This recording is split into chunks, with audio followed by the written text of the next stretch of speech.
It tickles my fancy. Okay. Goosies. I don't have hair. Oof. You got Marcos. That's not Wait. Yeah, That's true. You do got me. Get over here, Marcus. Let me look at you. They don't want it. Tobin and Leroy, ready to deploy. Had to hit it with a little journalism, but that was a decoy. Better have about me, boy. Okay, Leroy and Tobin, hold to the show, man.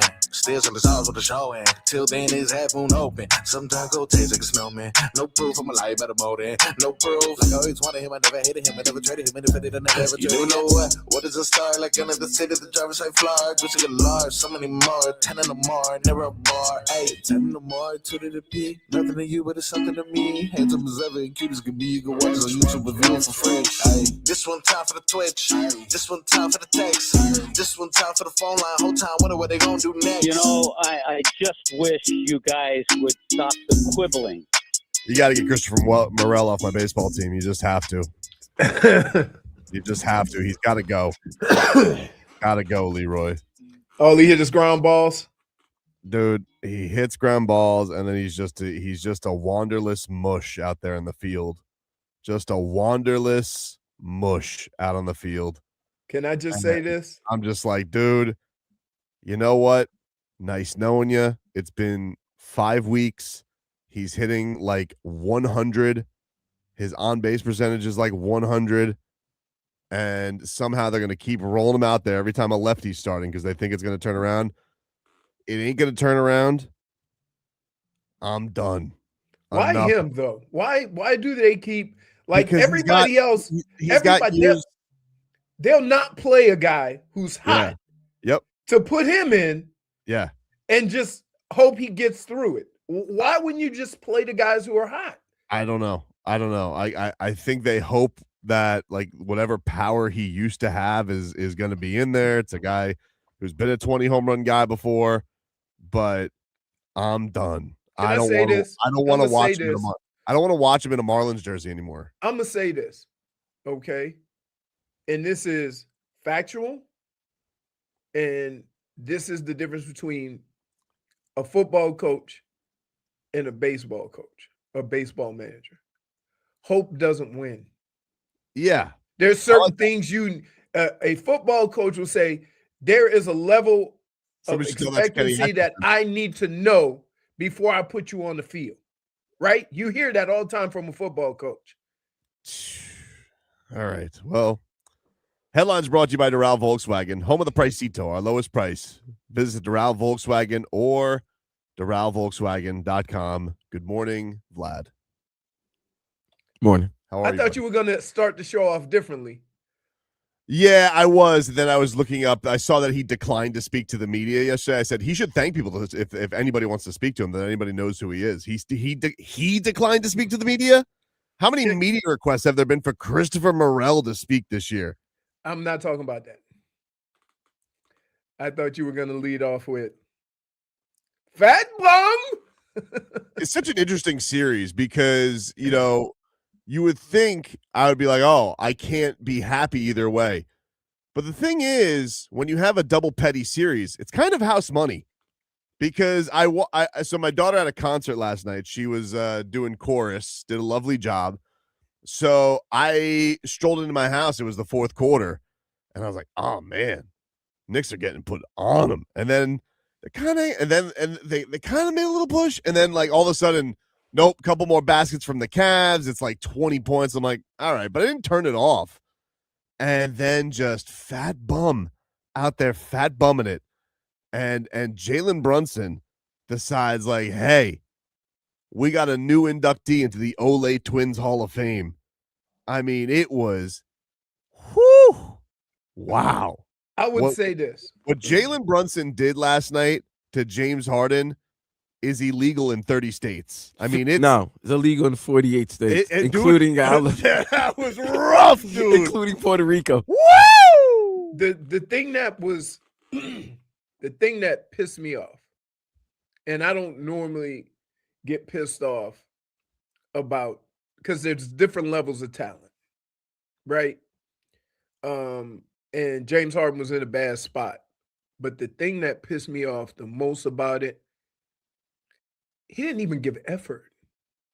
Yeah. Right? Like, I know guys, like, we could say what we want about the Olay twins. Tyler slapped the floor like he getting ready to play lockdown defense. Oh, for sure. He tries. Right. He means well. Right. But like watching James Harden, it's like they clear the floor and he didn't even I would at least hack them one time. Right? Well, something. That's the only move that he has, and that's what makes him unbelievable. Because anytime like Jalen Brunson, he tried that move like twice where he would just fall if Jalen Brunson was near him. And I'm just like, he's such a pathetic basketball baiter, player, bro. He's the worst He's baiter. the worst. He's the worst, Vlad. He's the worst. Because it's all just theatrics and trickery. That's all he has in his bag. Let me say this. He's washed. He's not the same James Harden that before. He may give it to you in spurts where he might get you 3 or 4 consecutive baskets. But those moves, they're not. Nobody's fooled by those moves anymore. The shot bit, the foul baiting, nobody's falling for it. So that's why you get those 5 for 16s, 5 for 17s type of nights. And then not only that, his dribble is not the same anymore. He's a turnover machine, dude. Yeah, he's been turning the ball over like every game. You can pencil him in for at least 4 turnovers in the postseason. He does he tries those moves that worked in Houston where it's like dribble, whoo, does like the no look Harlem Globetrotter. That doesn't work anymore. And dude, I mean, Jalen Brunson just absolutely annihilated him. It was whoo. So that's the thing. It's like, you sure his last name isn't Diaz? Because of how much he was bleeding. Oh my goodness, he was a sieve. That's a good one. It was terrible. It was terrible, but delightful. I usually, you know me, I will never usually get pissed off about talent at the highest level. But the one thing that I will get pissed off about is when guys don't even try. We know you suck at defense. Try. Look like it. I know guys who fake effort. He didn't even do that. He played like he had when they were up 22, he had strip club plans. Oh, he was so excited. Yeah, he was going to hit up the city. He was like, we got a game. We could take game 2 off, go back to Cleveland Tide with home court advantage. He had his night planned, and then all of a sudden, it was like, uh-oh. Dude, he was like, and they just kept missing everything. And it was just like missed threes. Jared Allen goes to the line. He misses a couple free throws. And like the Knicks just couldn't miss. And it was, oh my God, what an avalanche it was for the Cavs. It's done. This series is over. You can't lose that game. I would have rather been blown out. That game. I would have rather lost by 22 if I was the Cavs. They will next game. Then lose that like that in overtime, because you're up by 22. You got all the momentum. You just won a game 7, and then you went to New York, team that won 7 in a row. And you got to figure that they're probably going to be rusty. They were rusty, and we had a lead, and we were about to steal at home court. So even if we lost game 2, we did what we planned to do. Now you got to win game 2. This might have been your best chance stealing a game on the road, and you let that slip away. Yeah, and it's not even like the things that they lost with, like, yes, they had a terrible shooting fourth quarter. There's no doubt about it. But like the defense with James Harden's not going to get better. It's not going to get better. And that's what the playoffs do. They just exploit your biggest weaknesses. And you got too many intangibles trying to guard Jalen Brunson. I like Max Strus, but it's not. Yeah, he's going to try. He's going to try, though. Like, Sam even when Max Strus was going to try. He wasn't guarding him. He wasn't guarding him that much better. But he was doing arms. He was putting a body. He was trying, Vlad. And I have to give Schmeeth, as funny as he is, he does come up with a great point. There's somebody that is sliding from this criticism. Yeah, Spider. Because in that situation, when JB's going crazy like that, your superstar needs to go. And I saw that final possession, even though Harden scored on that final possession, I didn't like the fact that Spider kind of like gave the ball. You know what they do? They don't. That's the thing. Either or. Yeah, but that's the thing I find odd about it. Like, why is Spider not taking the ball over? Like, it's so strange. Like, and I don't know if that's just a respect to the resume type of thing, but that's that's his team. Right. And I found too many times during the course of that game where Harden was doing pick and rolls with Strus or with who's the other intangible? Dean Wade, three-point shooter with Merrill, Dean Dean Wade, Wade, and Merrill. Merrill, right? And Spider's standing on the other side of the floor, just standing there. I'm like, no, you are the guy. I hate that rim. What rim? Oh, just the bouncy, the bouncy. Dude, remember you got to last year, game 1, that ball hit the back of the rim, went straight up and went in, and that's how we lost to Indy in overtime, right? We had to go to overtime and then we lost. This year, that ball it circled. It looked like it was a drop in and then popped out for on that Sam Merrill 3-point game-winning 3-pointer. Yeah, it almost went all the way down in there. It did, and then it popped out. Yeah, it was something. It was something yesterday, man. But yes, James Harden, fat bum. And why would you use all your timeouts? That's just Kenny Atkinson, dude. He stinks. They all look exhausted. Dude looks out there like a burro with his teeth out. You had to at some point during the last few minutes of that game say basically get the ball to the Italians. Every time they go to Kenny Atkinson, tell me his teeth aren't like this. You this. don't remember from Kick and Scream? What is your job? Get the ball to Italian. Get the ball to Spider. Like ain't nobody else putting the ball in the bucket. That's Will Ferrell, right? Yeah. Yeah, and his dad kicking and screaming. But yeah, like the fact that I'm watching one of the current prolific scorers in the NBA standing on the side, right, is ridiculous. And then you got 2 timeouts left that you don't even use. At some point, when you're watching Spider standing on the corner like he a 3-point spot up shooter, don't we have to say something? Don't we have to say, hey, what are we doing? Yeah, I don't understand that. It's not the time for feelings in the Eastern Conference Finals. Well, we're gonna keep Harden out there, and he actually said the term that he's been one of our best defenders, and I'm like, you can't be. Kenny Atkinson said that.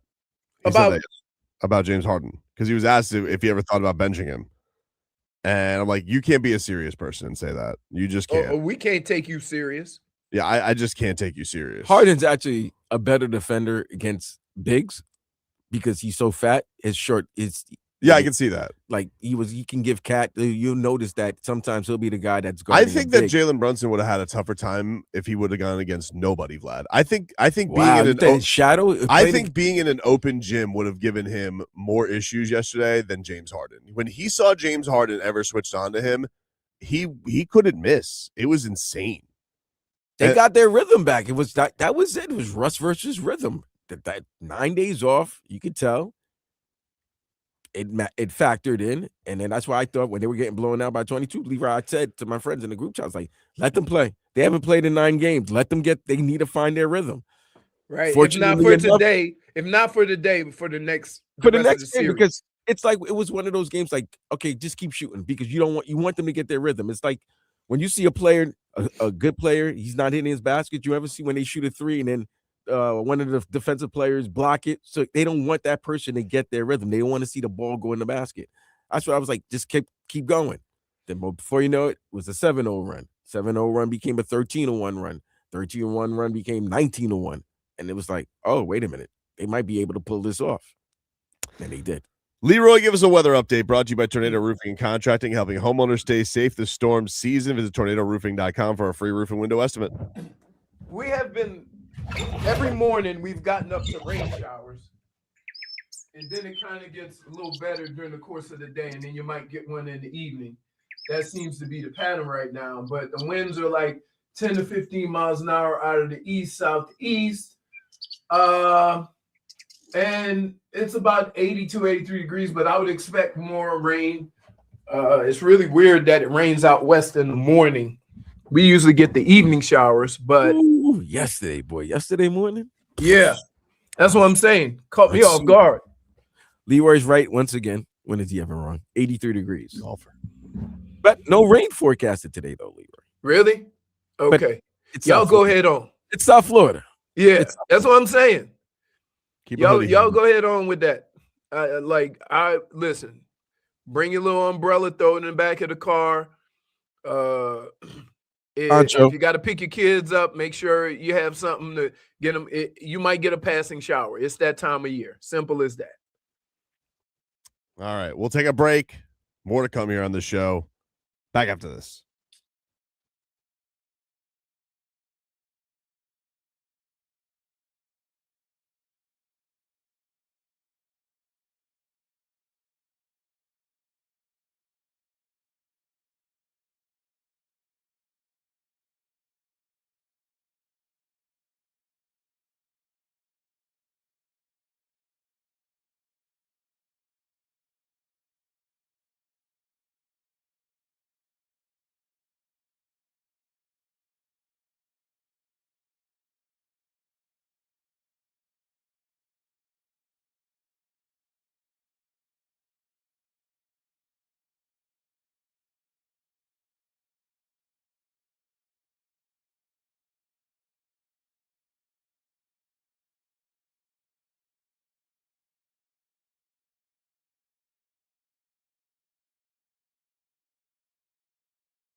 All right, welcome back, everybody. A lead singer of Paramore, Haley Williams, highly recommended by JFig, is bringing her the Haley Williams Show tour to I Think Financial Amphitheater in September, and you guys can win tickets. Be listening today at 1:20 p.m. for your chance to win tickets. This is a live Nation show. Congratulations are in order.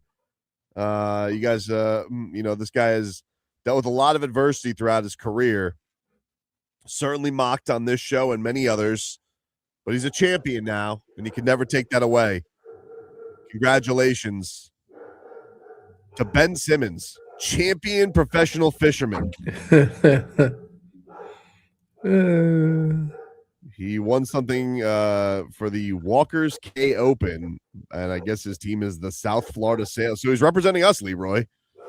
Ben Simmons is bringing the championship. Ben Simmons in the back? That's the Ben Simmons. Are we sure? Dude. Yes. That don't look like Ben Simmons. It's Ben Simmons. The Ben Simmons. Why does he look younger than when he got into the league? Yeah. You want to know why? I'll tell you why. And a great South Florida tan, by the way. You want to know? I'll tell you exactly why. Why? Because he's got $100+ million in the bank, and he doesn't have to dribble a basketball anymore. He doesn't have to worry about shooting anymore. He's on the water and he's catching fish. Why wouldn't he look more youthful and spry? What is Ben Simmons? 27 years old? No. Dude, He's got to be pushing near 30. If he's pushing, is he 30? Ben Simmons, how old is he? 29 years old. Yeah, pushing 30. I mean, but he's played for 5 teams and got 2 contracts. Yeah, well, he doesn't play for anybody anymore. Right, I know. He plays for the AC Sales. Now he's a fisherman and he does commercials with Tiffany Haddish. Yep.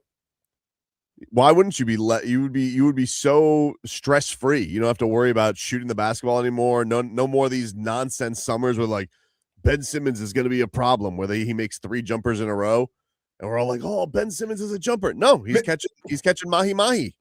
Remember every offseason they talked about working out with him and him shooting the ball? Oh, come on. His summer mixtape, some of the best. Him shooting the ball. I was like, "Oh, Ben Simmons shooting the ball. Oh, he looks like he get a jumper." How many guys are now going to go hook up with the Monks with Wemby? Like, that's going to be the new thing. Everyone's going to go try and see the Monks. Actually, they just need to go see Hakeem. We were talking about this yesterday, Vlad. Hakeem's got to be annoyed when people call him. He goes, like Jalen Duren tries to call him. He goes, I ain't got nothing for you. No, but he's going to be exactly. Not that he doesn't have anything for him. He's going to say, Jalen, you have nothing for me. I can't teach you. Yeah. What do you want me to teach you? No. It's like teaching a rhinoceros to fly. I would have to reconstruct your whole game. It would take too much. You're about to make $200 million just being average. Just do that. Ben Simmons is a professional fisherman, and he won. What did they get? They got how many sailfish in Marlin? It's a lot of. How does that work? So like whoever brings in the most fish or the most fish meat. 6 blue marlin and 3 sailfish. Well, they all have each tournament has like requirements of how they judge the winner, whether it's blue marlin, whether it's whatever it is.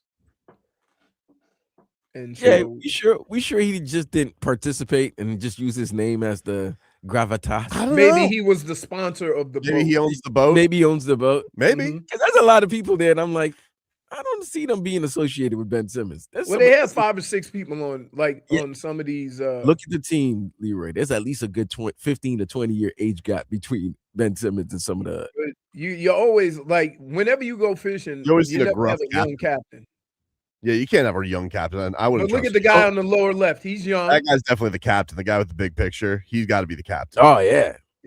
The guy with the big head in the middle of the picture. Yeah. That guy's definitely dealt with some scurvy. And then what about old ass Stone Cold Steve Austin to the guy on the bottom left is probably his son. Yep. And then you got another guy probably with his cousin. So it's not. I don't trust the guy next to Ben Simmons. Yeah, he looks like I'm just here. He looks like the guy that might be using the boat for other endeavors. There's a package right there on runs. There's a package right there. Let me just grab it. And you can tell Marlin swallowed. There's 2 people that treating it like Tuesday. The 2 guys like on the far right, and then the big head captain. They treating it like work, and the other guys are treating it like we went on a fishing trip. Ben Simmons' boat captain can only be two things: either a boat captain or a college offensive line coach. Yeah. Pretty much. It looked like he would say he used to coach with Hafley's dad. You Yeah. know, like back in the day. Schmiedin's right though. $200 million and you retire to be a pro fisherman. That's the dream right there. Who needs all that nonsense? It's like, oh, Jordan has a boat. He does it. yeah, I get it. Like Jordyn looks super happy now that he's doing the racing. He just gets to kind of let loose a little bit. Yep. But A little too much. what you could sit there. I mean, some guys love it. You look at Hassan Whiteside. Hassan Whiteside is still playing in Puerto Rico and China.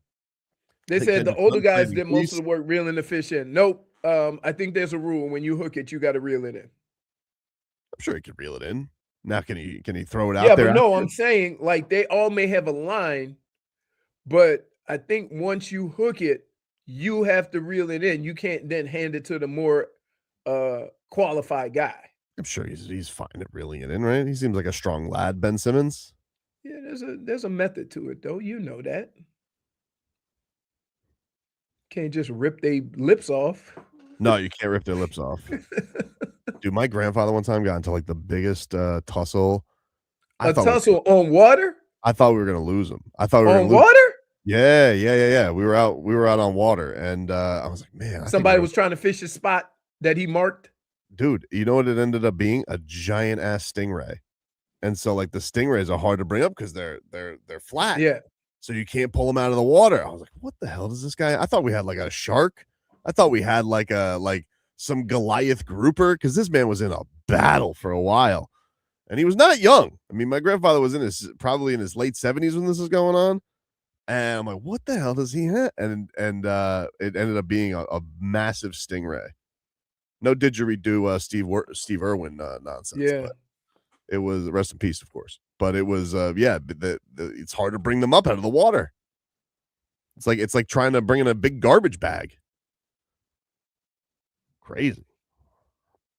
Which means don't forget Ben Simmons found a way with the fish during the bubble. Yeah, didn't he try and throw the fish and he missed the pond? I think he did. Not shocking. No, not shocking at all. Fish looking at him crazy as he's flopping on the ground. Listen, we should put You more could hit water from a boat, you bum. We should put more respect on a man who brought a championship to South Florida. The South Florida Sails. They got a cool logo. They do have a cool logo. Guy's probably like, he's like, he goes, these guys don't care about him not shooting a layup against the Hawks in the Eastern Conference Finals. They don't give a rat's ass. There's a lot of money in that though. I'm sure there is. And Lord knows he got a lot of money. Buy some real nice lures.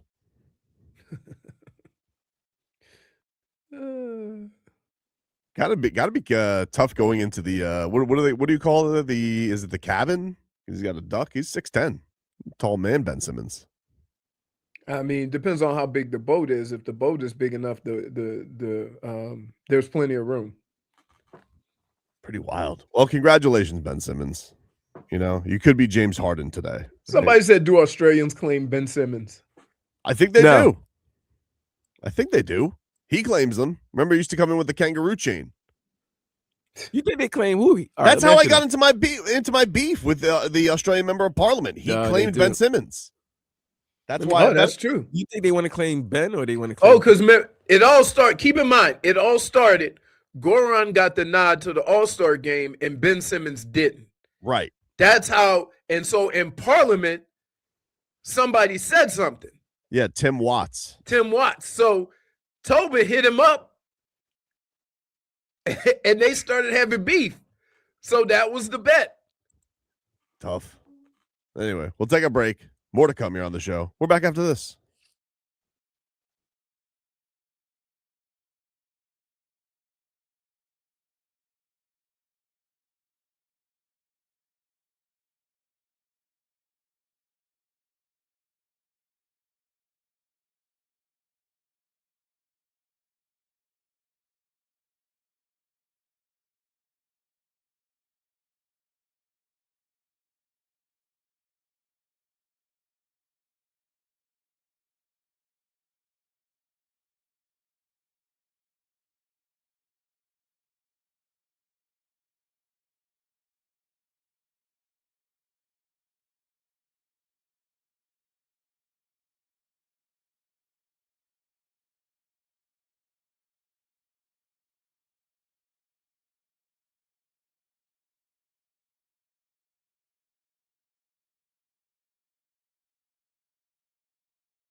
No, the mojo's got to be going your way when Mike Breen's halfway out saying bang with Sam Merrill, and he has to take it back.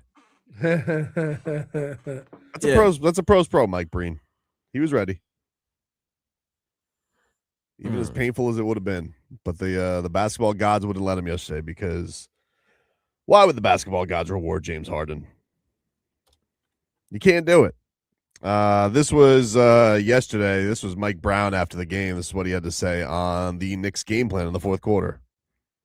They were trying to do the same thing with Jaylen, and so we said, okay, we feel like we can play that game. We try not to play that game much, but we feel like we have a guy that we can play that game with in Jaylen. And so, just like we have to try to figure out different ways to guard Harden and Mitchell, they got to figure out different ways to guard Jaylen. But there's no secret we were attacking Harden. Wow. You know what? When he just call you out by name. Most of the time they just say a player. But the coach is letting that's our game plan. I'm letting the public know this is our game plan. Last year, at least it was a player saying it about Tyler Hero. Right. Like they were like, oh, it was Darius Garland. Yeah, also, what made that embarrassing was he was Tyler Hero for the Cavs.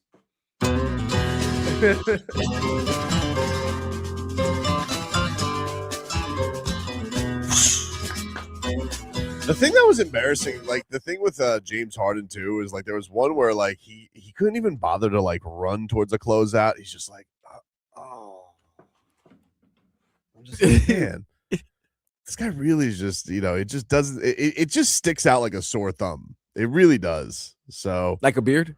It does. Sticks out like a beard. It just does. I'm just like, man, it's so embarrassing. So like, for people asking me, yes, I obviously would want the Knicks to lose more, but it is a house money petty series for old Tobes. Like, because if I can watch James Harden slander all day, I'm not going to not enjoy that.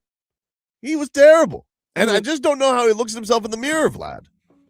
I get it. And I understand it. And I appreciate it. But I know there's a little part of you, tiny, like 0.1%. If the Knicks win and Vlad is happy, you'll be at least for one fleeting second. It'll be okay for you. And then you can hate for the rest of the time. I don't like that Ben Stiller. He ruins it for you, though. I got to be honest with you. Every time they go to him on the sidelines, I'm just like, oh, my God. It's Ben Stiller. You know what I realized? I think Ben Stiller is trying to be number 2 after Spike. And he's trying. I think he's there's a in the fight. power rankings. There's a fight in the power rankings to be after Spike, who's the biggest Knicks fan. And I don't think he likes Chamalay taking over his spot right now. Yeah, I don't think he does, but it just is what it is. He got very sensitive about the Met Gala thing. Very. And it is just, I don't know what to tell you, Ben.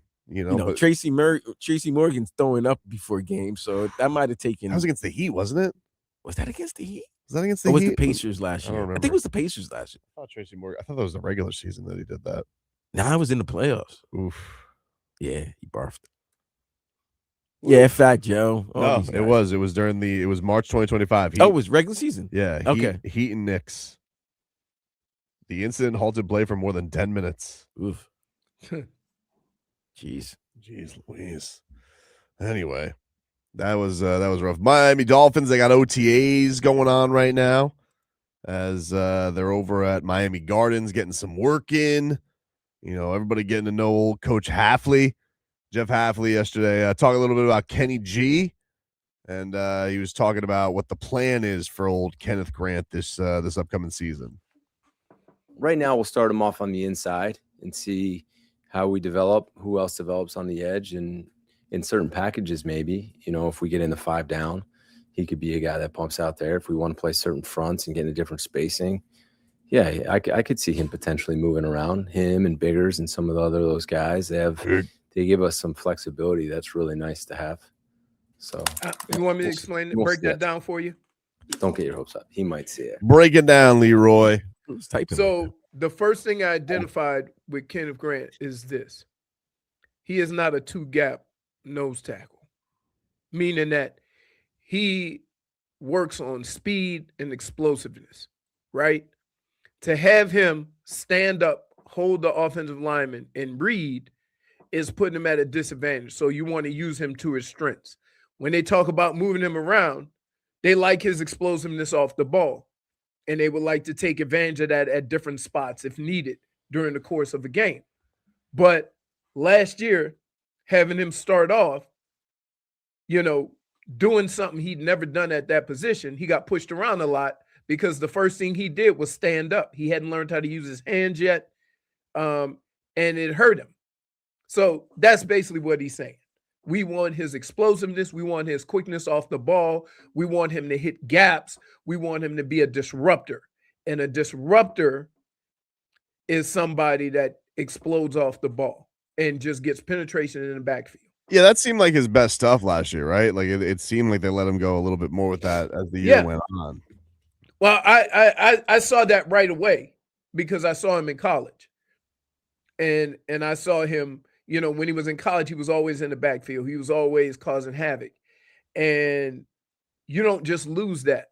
It has to be kind of a technique you're being asked to play or something along those lines. So I start watching, and he's almost two-gap. Two-gap means you just hold the guy up, read the play behind it, and then shed the guy and then go make a play, or a linebacker will make the play, right? The problem with that is the hardest thing for young players to learn when they get into the NFL is how to use their hands, both as an offensive lineman and a defensive lineman.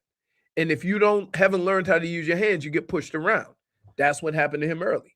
Do you get any of that stuff in OTAs? Because like you're not able to hit, but can you use your hands with the trench play as this is going on? When you're playing without pads, that's all it is. Okay. It's about hand position. It's about teaching them where to get their hands. Like the offensive lineman is trying to get that. There's that chest pad. You always see they can grab that chest pad and hold on, and that's not holding. Right? It's only when the arms get outside that they call it. So same thing with the defensive players. You're trying to slap and get those arms off of you so you can then do what you need to do. And so when you watch, if you go to practice, right? You go to practice and you watch some of these offensive line and defensive line drills, most of the early drills in practice are nothing but using your hands. Whether it's you see the little swim move that the D-line do on the dummy, you see the offensive linemen, they just keep, trying to get their hands in, and that's all they work on in moments like this, to try to work on your hand positioning, where you put your hands on the guy in front of you, and it becomes very little contact, right? That goes along the front, unless you're just shooting a gap. Happy Evelyn says, Kenneth Grant, another Greer bust. He's not a bust. You don't sound very happy, Evelyn. He's not a bust, but I will tell you that one of the things that guys get in trouble with is sometimes you get drafted and the organization assume that you can just do all these different things, and they're not saying we're bringing you in because of what we saw at the last level. You're asking them to do a little bit more or something different because you think he can do it. As time goes on and you realize you can't, then you tweak your defense to lean into his strengths. So that's kind of what happened at the end of the year. Crowded the Goat says, for as high as he was, he's close. I think it's too close. I think it's too soon to say bust on him. I think if anybody's got the pressure on him this year to shed that, it's probably Chop Robinson. I don't even think you can call Chop Robinson a bust, but there's more pressure on Chop Robinson than there is Kenneth Grant. And here's the difference. Here's the difference. The excuse that I can make for Kenneth Grant and kind of doing different things at that position, which, like, people don't see that. All they see is, oh, he ain't making plays. He ain't doing this. He ain't doing. There's a reason behind it, right? And so I'm trying to explain that to you. The problem with Chop is Chop came into the league with the moniker, I get close, but I don't make sacks. That's true. And so when he continues to do that, right? When he continues to do that and he's still not making plays, and you saw this in college, then you can have questions. You see what I mean? Then you can have questions about, wait a minute, this is what they saw him do in college. They said it when he got drafted, that this guy is always in the backfield, but he never gets the sack. Well, that's going to be one thing that's going to be interesting is, like, these guys aren't they're not John Eric Sullivan's guys. So I almost feel like the rope is going to be a little bit it's not going to be as long for guys like that. Their own draft picks. I feel like it is one of those you give a little bit more leeway. Well, here's the deal. You're wrong about that. Okay. For this reason. They don't have any money, and they have a lot of young players. So they're going to have a longer leash because you don't have anybody else. But yeah, so they're going to have to coach them up. No, well, listen, for this year, it's that. Yeah. I'm just saying. So they all this is probably last legs, though. I think that you will see Kenneth Grant in a better spot this year. And you're going to hear the thing that drives me crazy. Oh, the second year he's finding his rhythm. He finding this. No, they're putting him in better positions. You'll see that early. With Chop, it's a different story because he needs to do something that he really hasn't done. And that is get in the backfield and make a sack. Wilkins had a really bad rookie year too. Like it was a lot of the same stuff because remember with Wilkins, when he left, they complained about him just doing whatever he wanted at times. But the thing with Grant, like people always talked about, his motor game. Remember, like the big viral play that when he got drafted, chasing the running back down, and yeah. I mean, I know he's huge. He's big. I mean, we talk about Kadyn Proctor all the time. And Kenneth Grant's a big boy, but here's the problem, though. Okay, when you're shooting gaps, you're chasing, right? You're there, and then you can rally to the ball. When you're holding a guy up and looking to see where the action is and then trying to shed that behemoth in front of you, sometimes you get in a little trouble because now you're not in a position of strength. And so a lot of that goes hand in hand. And so I will be interested to see, one, the way they're talking about moving these guys around means that they're going to let them go eat. That means they're going to shoot gaps. That means they're going to do stuff like that. They're not going to be a whole bunch of guys holding people up, right? And so I want to see when the season starts, if we see more of that, because if you see more of that explosive stuff that they did towards the end of the year, right, then you're going to say, oh, okay, our D-line is, our D-line looks like they're coming around, but it might have been what they were asked to do. That's like, I can't answer that yet because I'm not sure. Like he could be shooting. They could put him in a position to shoot gaps and he still get dump trucked. I want to see when he's given an opportunity to be the guy that he's been throughout his career, if he flourishes in that role. Jeff Hafley also yesterday was discussing Jordyn Brooks and how much he likes to coach him, and here's what he had to say on that. Great leader, loves football, works really, really hard. I mean, he's made the right way. I've really enjoyed him. You see the film, you see the type of player that he is, but once you get to know him, you kind of understand why. I think his work ethic is elite, and he loves football. He absolutely loves the game, and he wants to meet. He wants to go over stuff. He wants to learn. He's a fun guy to coach. All right. Still, let me respond to if Dolphins drafted Bain, might not have the sacking problem. That's now. Here's the other thing. Okay, and I'm not saying this is or isn't going to be a problem. Okay, but at every level. Now, I will say this. I'm going to give a pass to the Miami rush-ins for this reason. They had JT, who knows his transition getting to the league and what were the things he had to work on, right? Mm-hmm. And so I would say this. It's a whole different level when a guy that weighs 40 or 50 pounds more than you and have a 6 or 7 inch reach on you, right? You haven't seen that. And so what I would say is that if there were teams that kind of shied away from it, I understand why. It does not mean that I think Bain is going to be a bad player. I just think that if you're drafting in the top 10 or top 15, are you willing to risk your future on what you think those positions and how those positions play out? No, I'm not the right person to ask about this. I know. But that's listen. So every time. I know most people down here don't agree with it, but I'm just saying that's the reality of the situation.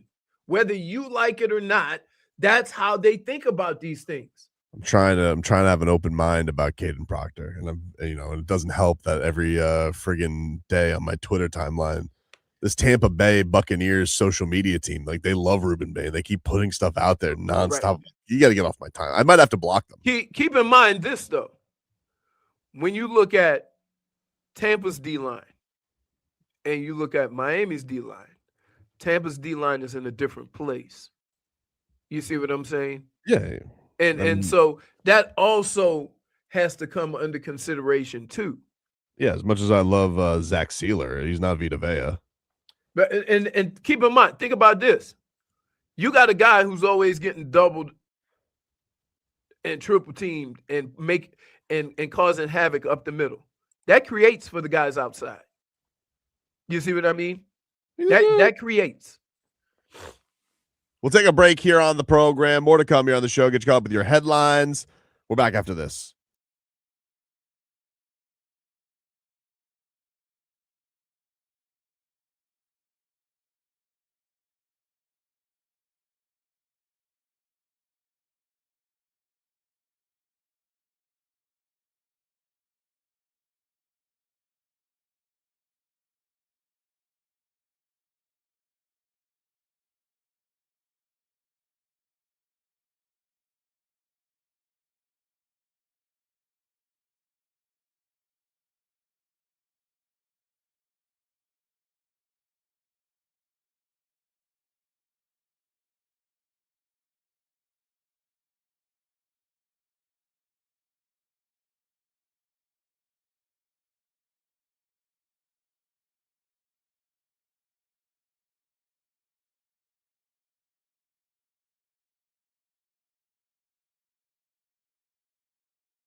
You guys disturbed me during the break. I was just diving into some Anthony Edwards trade request fodder.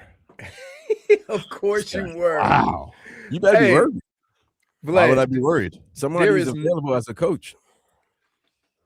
Jason Kidd? Yeah. Why would I he be got worried? fired. He might be the Minnesota Timberwolves head coach, and him and Anthony have a great relationship. You see now? The guys as he coached, he had a good relationship with Luka. How'd that go for Luka? Then Luka got traded. Yeah, exactly. So That was stabbed you his in the back. fault. That was his fault. I think Jason Kidd does really. Nobody knew. Jason Kidd walks into a room and he does a good job of being able to relate to his players, and they all appreciate that. Because I haven't heard one player like. Well, the word on him was he didn't want to coach anymore. He wanted to move into a front office role, and Masai Ujiri said, "Hit the bricks." Right. That was the word on him. That he didn't. He was getting a little weary on coaching. So I don't know, but I was reading you know how this works. You know, it's stuff that mentioned on a podcast, and so this guy Dan Wolfson.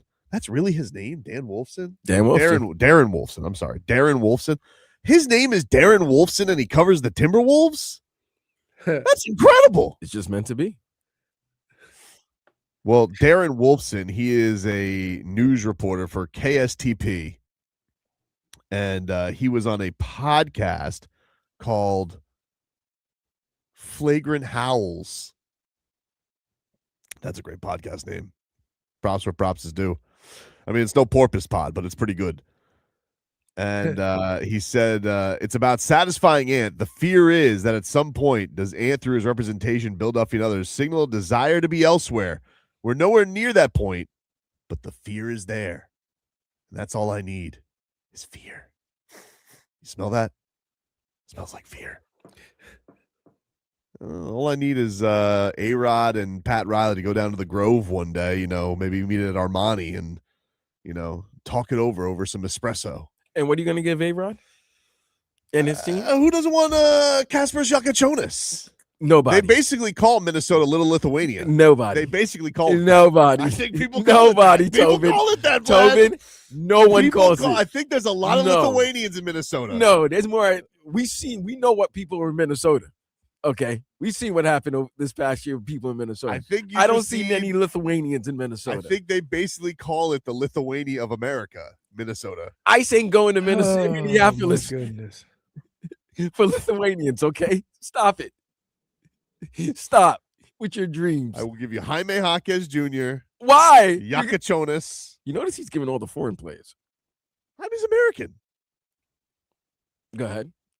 Who's the next person? I mean, could I pique their interest in a little Pelle Larsson? Basically, whatever they want. Whatever they want for him.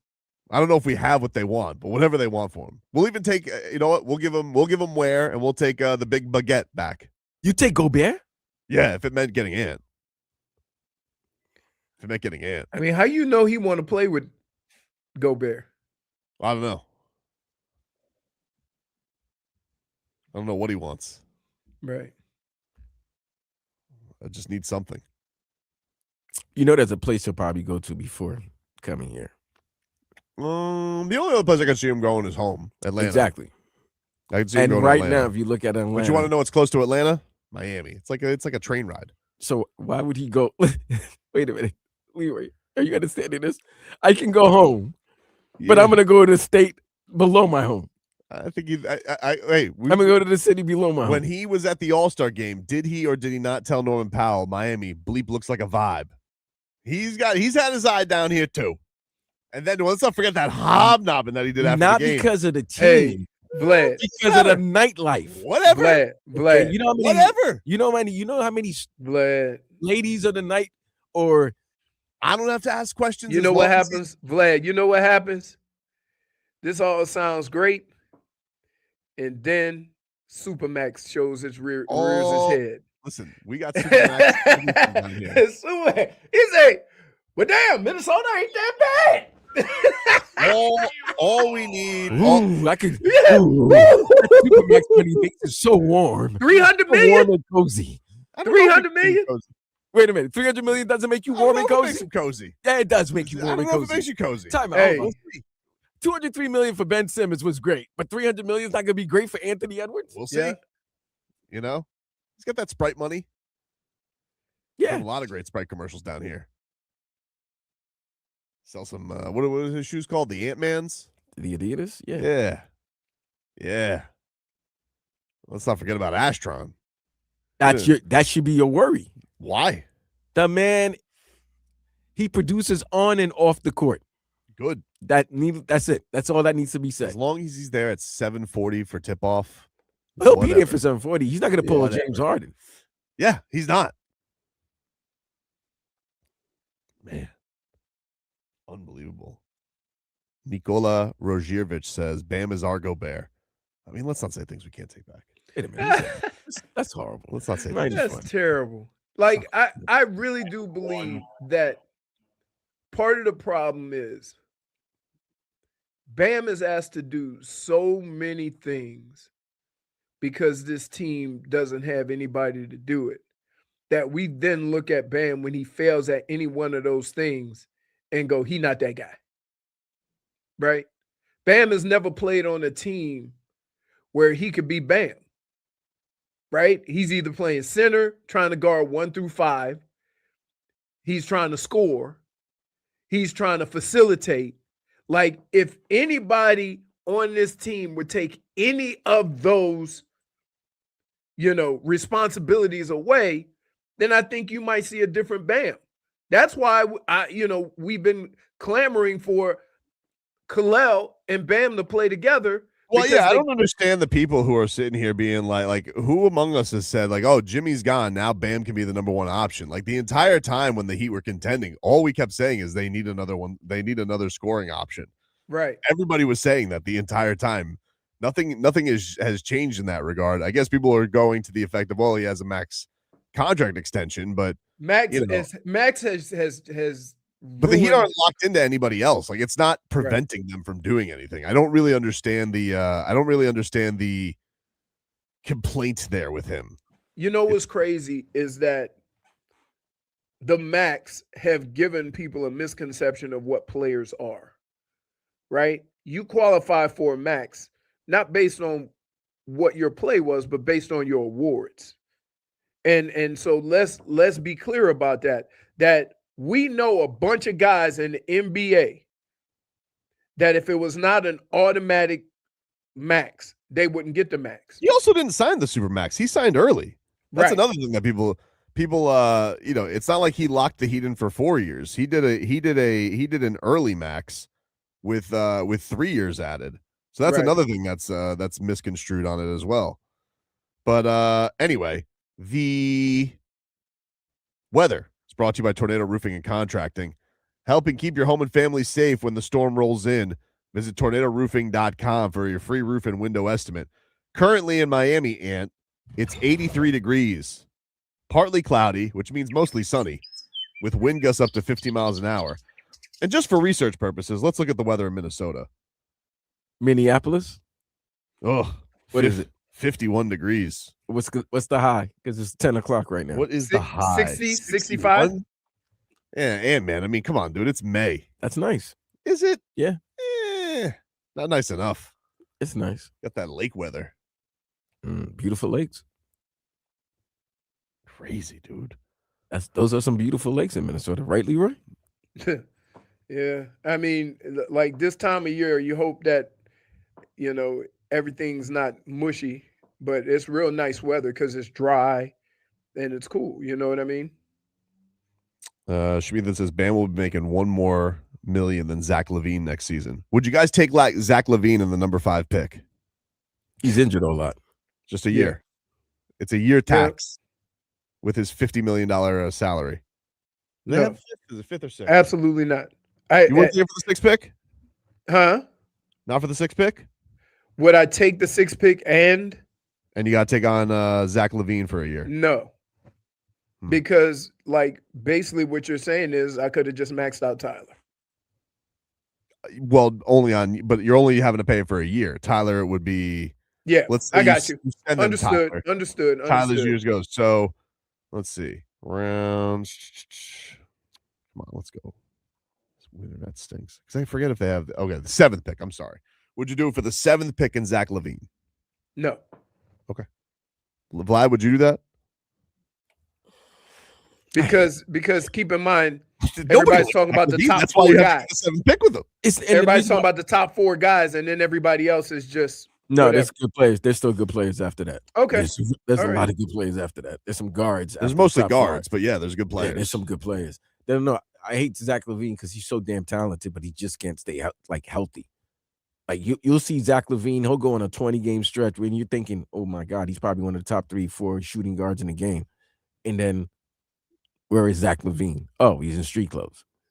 Always. So for a 1-year gamble, if you're Ross kind of already let you know during the end of the year press conference that he's trying to get as much cap room to go in the 27 summer. That summer of 27. Right. So if that $50 million is going to be gone by the end of 27. Well, if you were to do it, you'd probably have to trade you'd have to trade Nico and Tyler to make the salary work. And that's assuming that they would be willing to do it. So you'd get off. But you're also getting a number 7 pick that But you could get a be number part 7 of the pick. future. Right. And you can get the guard. Or that you you've could always flip it, wanted. or you could flip it for something later on. Like you take the pick and then it's like, oh, well, now we have the 7th pick. And you still got 13, right? And you got 13. So 7 and 13. I mean, if you think about it, start thinking about it, it might not be a bad idea just for the fact that you get $50 million to your cap space once his contract is over. And you also have a young player to be part of your future. Rod I mean, Power. you're basically doing here. You ready? You're basically doing the thing that Tobin has been alluding to for the last 3 months, right?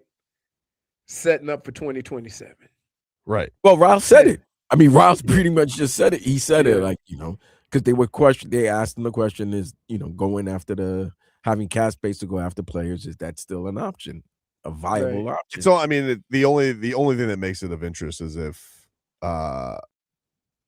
this is the thing that players are going to have to look out for, and it's a tough thing, and because you mentioned the money with Ant, right? Right. But players are going to have to come to a decision at some point because LeBron did this, where like, hey, nobody was turning down the money, and the money's crazy now, so I understand it. But even back then, nobody would take less money to leave because those rules were still there when LeBron was in Cleveland. Now they ended up doing sign-in trades and doing opt-ins, but they still took haircuts to fit in together. Mm-hmm. And players are going to have to wonder with OKC and San Antonio if they do want to win with you making such astronomical money. Will you just go to free agency to be in a better winning situation? Because the problem is you have to make these trades and it eats into all the players that you have on the teams you want to go to. But even with that though, Tobin, if OKC loses to the Spurs, OKC's got decisions to make. This year, they're gonna have. I mean, put it this way: if they win back to back, everybody's gunning for them. You could see, you're gonna see what's the flaw with deficiency that is holding you back. If you're the Spurs, right? Is it inexperience? Is it a better point guard? They'll make a move to counter whatever OKC had, and vice versa. OKC, they realize, look, it's Wemby's time. We need to figure out a way to contain Wemby. They're gonna make a move. I think because there's a certain player who wants to leave, and his team has finally said, we are taking offers and listening to any trade offers for this particular player. That player is going to be, I think, is going to be the difference in whatever teams are trying to go after OKC and San Antonio in the West. So you're saying whoever loses the West is going to go after, is going to get Giannis? Yes. Yeah, that's assuming though Giannis wants to go there. Like that's the thing with waiting is he does have the thing to say, I'm not going to sign long term with you. If he could say that. I mean, they could still do the Kawhi and roll the dice on it for a year, but he does. A lot of the times players, teams won't want to trade for somebody who doesn't want to be there. But I feel like players will be moved this offseason to contenders because they're going to try to counter it. Same thing's going to happen in the East. If the Knicks win it, the Eastern Conference teams are going to start in the East putting teams together that can beat the Knicks. For sure. So that's going to happen in the West as well. And because of this, many players, like you said, are going to find themselves with a decision to make. App money. That app money is going to make players like, nah, that's too much money that this league is making. I can't let $50-60 million go away like that. That's the thing. That's and you can say what you want, and guys, everybody didn't have it like LeBron, right? Where they could throw away 30, 40, 50 million. Because keep in mind, LeBron would only sign 1-and-1s for the last 10 years of his career. These guys would never do that. So that money, and part of the reason why the NBA has this in place is so you can keep your guys. And very few guys.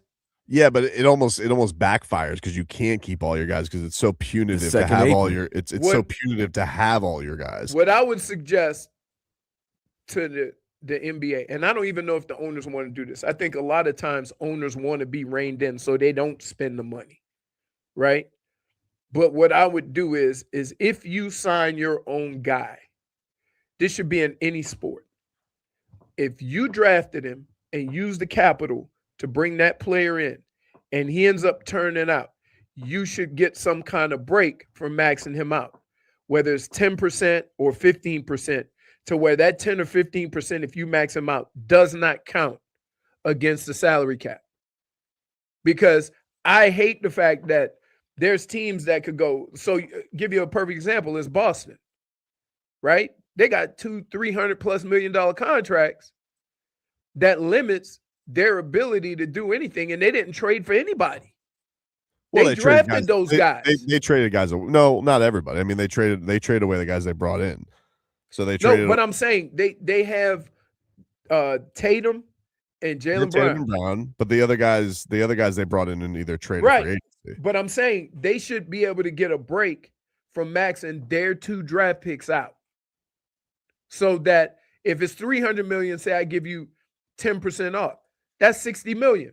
But my point is, we're going to get to a point where if players want to compete again, they're going to have to take, like, we're in this day and age now where everybody expects extension. Just extend me. Max. And you're going to get to a point where teams are going to be like, well, we can't put together a competitive team. Like, if you want to go to a good team, no, you're not going to stick around just waiting and be like, what's been happening is everybody's been signing extensions and then they say, well, I'll just get traded. I'll force my way out. But the problem with forcing your way out is it takes the other team 3-4 first-round picks and young players. And so when you get to the team that you are, it's depleted. That's why I'm saying when Pat Riley says, oh, free agency, they're going to cap space, everybody says, well, it's dead. There is probably going to come a time where some of these players are going to want to just go to a team and they're not giving anything up. All they're giving up is cap space. So you can actually go to a team that has a flush roster there and that you don't have to have that team give up a bunch of stuff. This happened back in the day with the Knicks and Carmelo, where Carmelo could have just gone to the Knicks on cap space, but he wanted his money, and they had to give up a ton of assets for him. When the better move would have been just wait 3 months, and you're going to go to a better team. And I do wonder, with those two teams in the West looking as loaded as they do, players who really want to win. And look, maybe players just want to get their money. I don't fault anybody for wanting their money. Life. That is life, but it's still. But here's the thing. It's still crazy amount of money you're going to make. Like we're it is. Keep your hand out of other people's pocket, though. Okay, but then don't bitch about not winning. No, and they listen again. The guys who are complaining about not winning haven't gotten to that point yet, right? And so when you look at the landscape of basketball, the first thing they want to do in their career, they want to get that max deal, right? And they realize when you sign that first extension, they understand that, hey, I can sign a supermax here. If I wait 6 months or a year, then I get like a 20% cut to go somewhere else. Now, for somebody who has a lot of outside interest in making a lot of money, like LeBron, right? That's not that big of a deal to him. But for guys that have just gotten into the league, like for a Tyler Hero. Yeah, but here's the difference. A Tyler Hero is still going to make $100+ million barely doing anything in the league. Nikola Jovic got $60 million just putting his shoes on. Right. Like that 10 years ago would have made a career making a contract like that. But he We're can again. Joker is probably at a point right now where he might say, "No, I'm not signing it yet." Right? Like he's in a different place. Well, When that's you're what looking at these guys, these younger guys, they want that max first. Of course, I'm talking about when you're on to that second.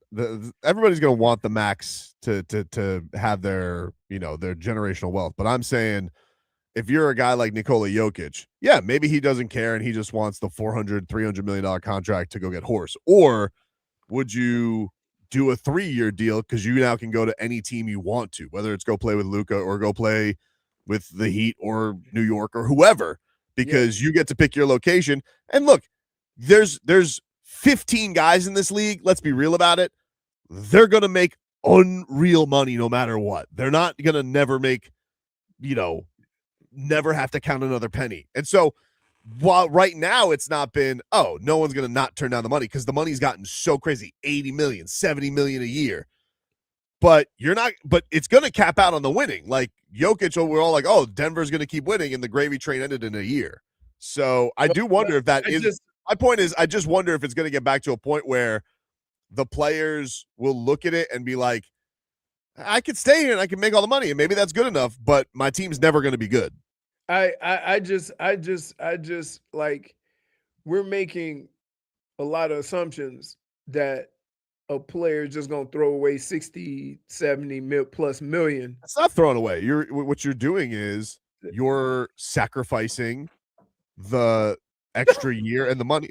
Hold on. You're sacrificing 70 million. Yeah, but your team's I understand, but your team's going to stink. You know your team's going to stink. Okay. Hey, listen, I'm not faulting Leroy. I'm not faulting anybody for doing it. Right, but you're making the assumption that guys want to do that. And I'm like, I'm looking at where basketball is right now, and nobody besides the guys who make a boatload of money off the court, nobody's even considering not signing the extension, which is why it's in place. Yeah, but nobody's considering it yet. But but you wonder if it gets to a point because of how teams are being constructed is they're going to have to go to new different avenues. But I would tell you what change it. Here's what will change it. Because, by the way, I'm just telling you right now, they said the same thing about LeBron, D-Wade, and Chris Bosh back in the day. The same thing. But here's the deal, though. And here's where I think you may have a point. There's guys getting these max contracts at 22, 23 years old. Right? Right. So they're making $200-300 million before they're 30. Ridiculous. Now, when they get to 27, 28, then that becomes more of a conversation, kind of where Joker is right now. Exactly. But when you look at all these young players right now, I don't see anybody making that decision right now. And they're all relatively young. We'll take a break here on the program. More to come. We're back after this.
Hey, intangibles, listen up.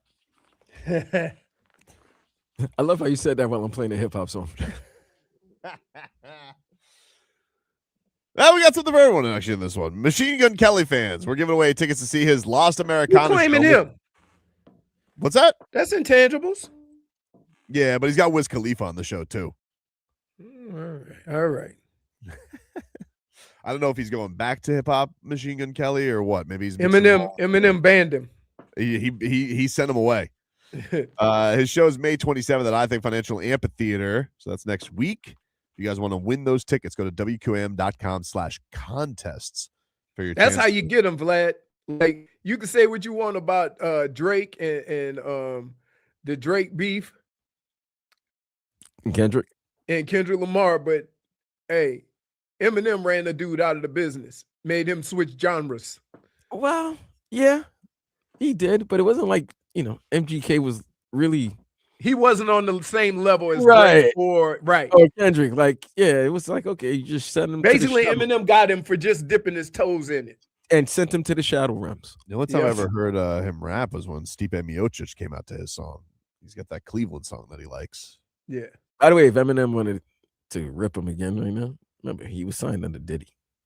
Was he? Machine Gun MGK? Kelly? Yeah, I didn't know that. yeah, he was a bad boy. Well, it's a Live Nation show, so check that on out, Diddy. everybody.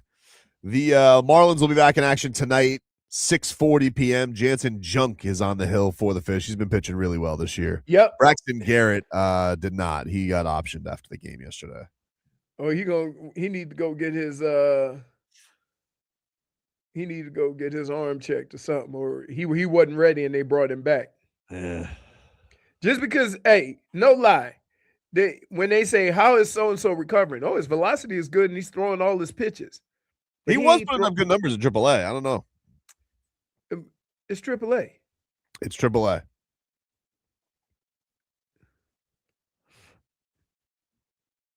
Yeah, I don't know where you get to that level where you're just like, I mean, listen, he's had success here. Just he's had some tough arm trouble and hasn't been a great start for him.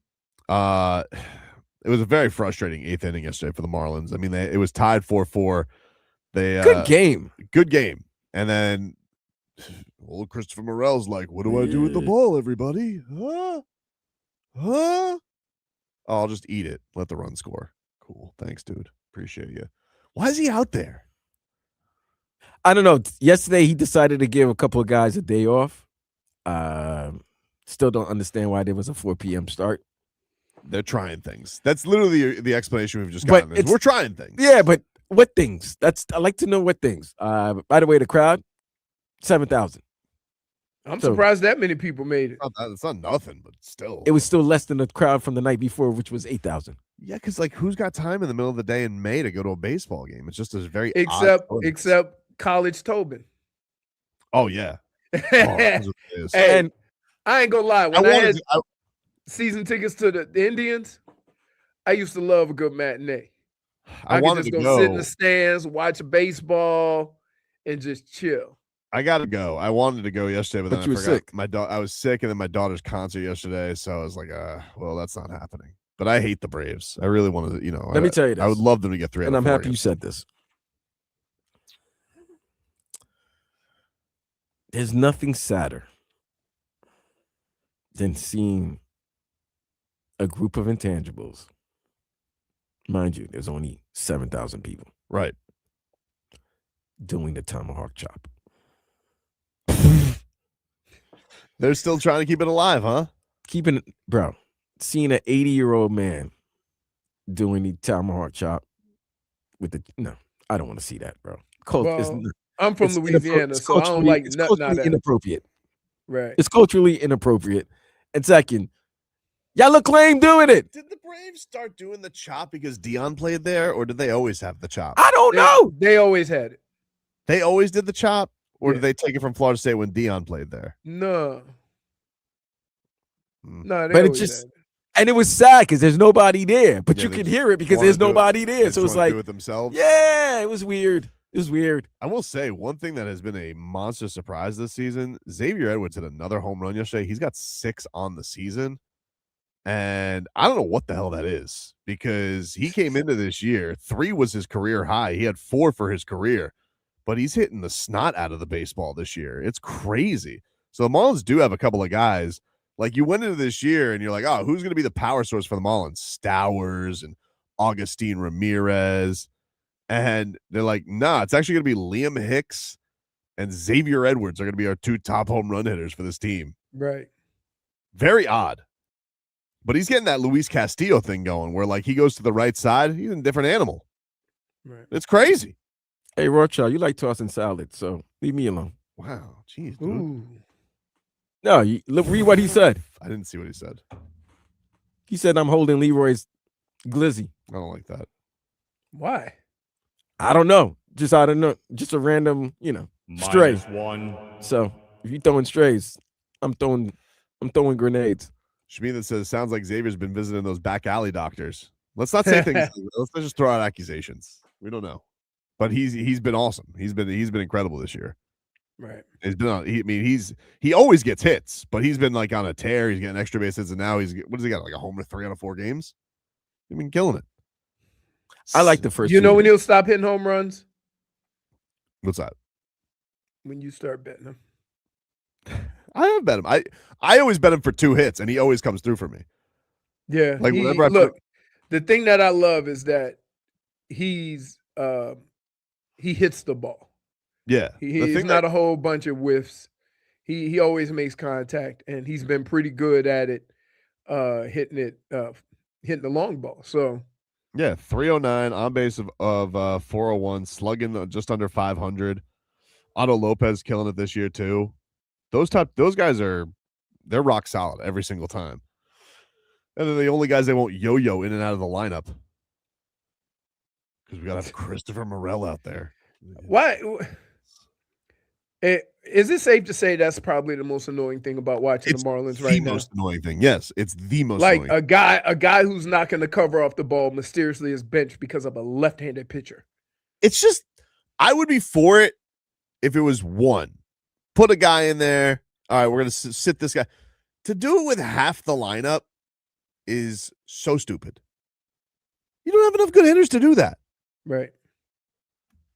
You having a bunch of guys who should be playing for the Tijuana Jumbo Shrimp. Not even the Jacksonville Jumbo Shrimp. The Mexican League Jumbo Shrimp. It's crazy, dude. Anyway, hopefully they can bounce back tonight. Fish, Braves, 6:40 p.m. We're back after this.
Welcome back, everybody.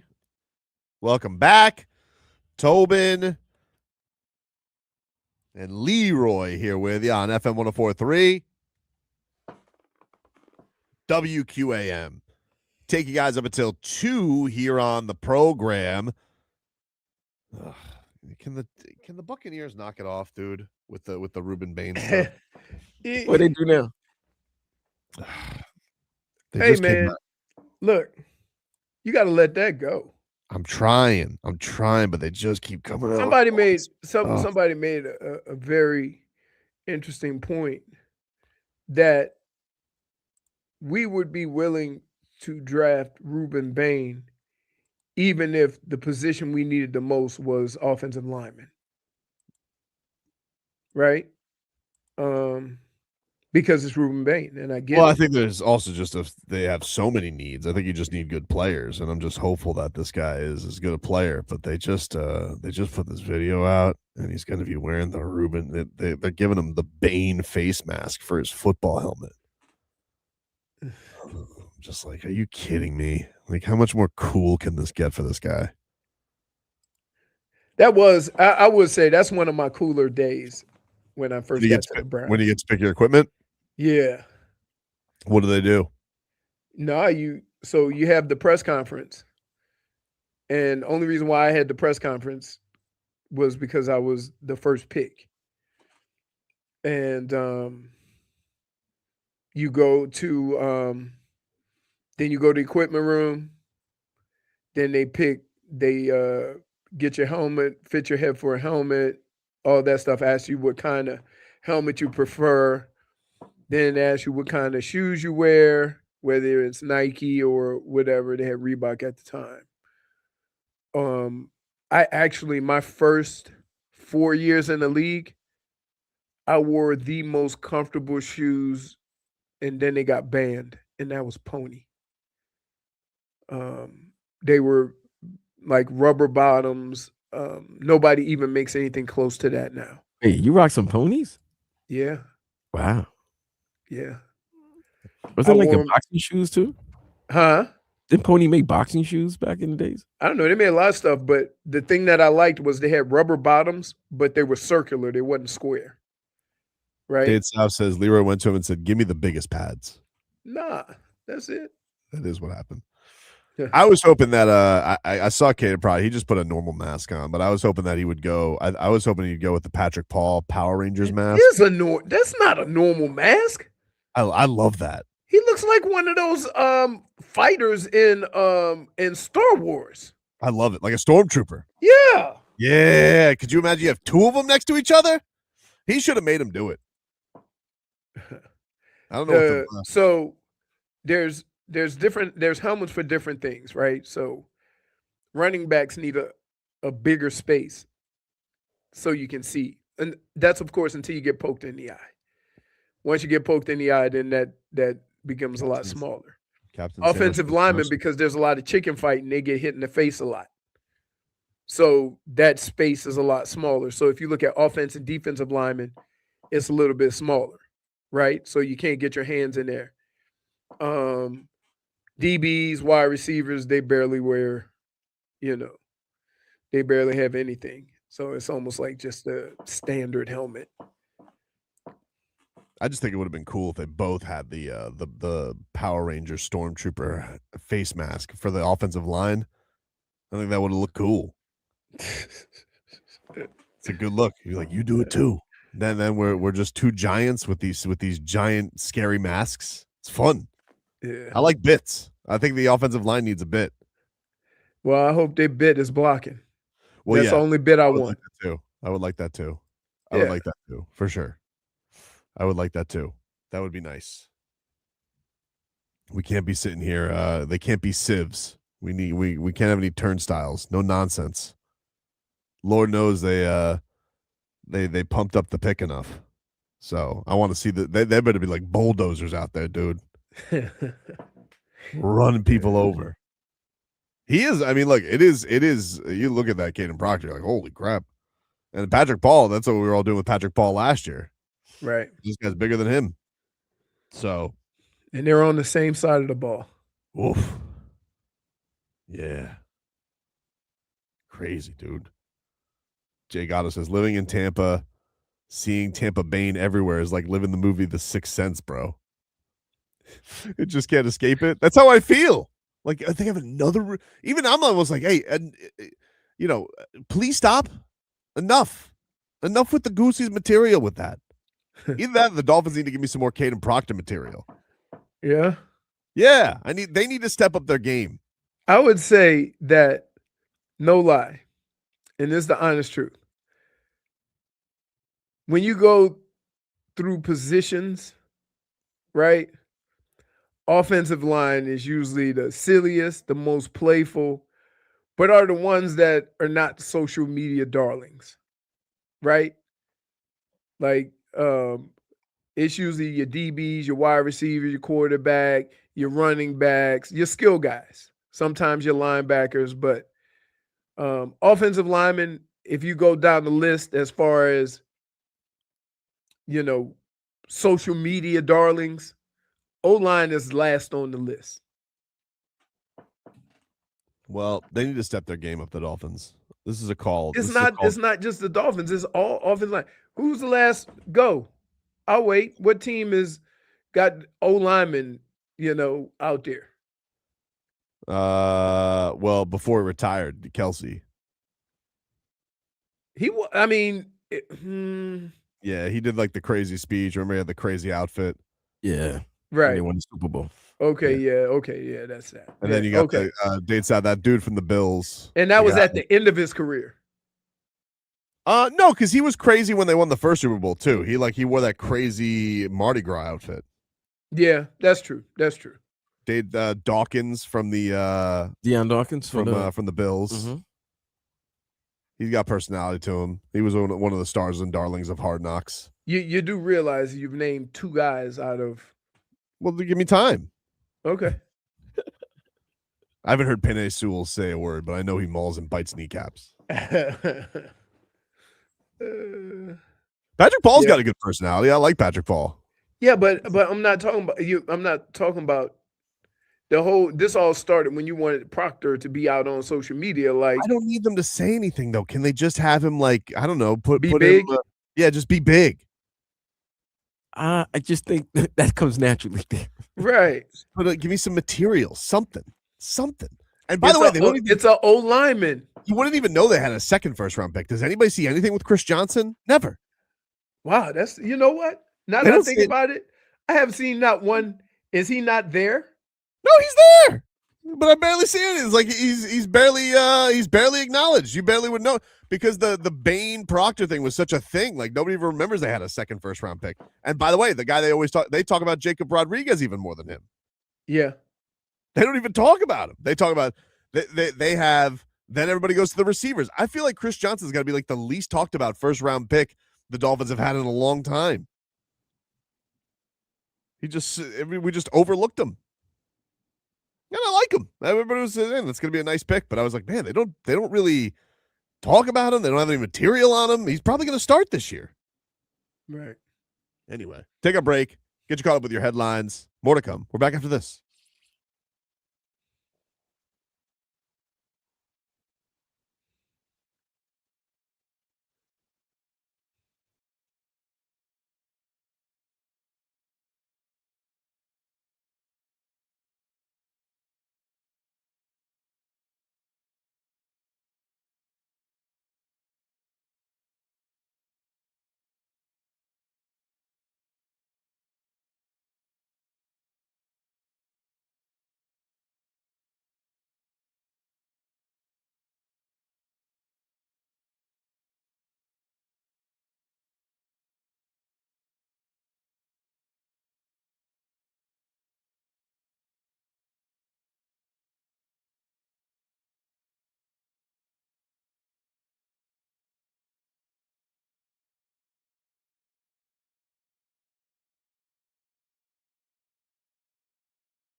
All right, welcome back, everybody. Welcome back. Tobin and Leroy here with you on FM 104.3 WQM. Leroy, can we get another weather update, please? Sure can.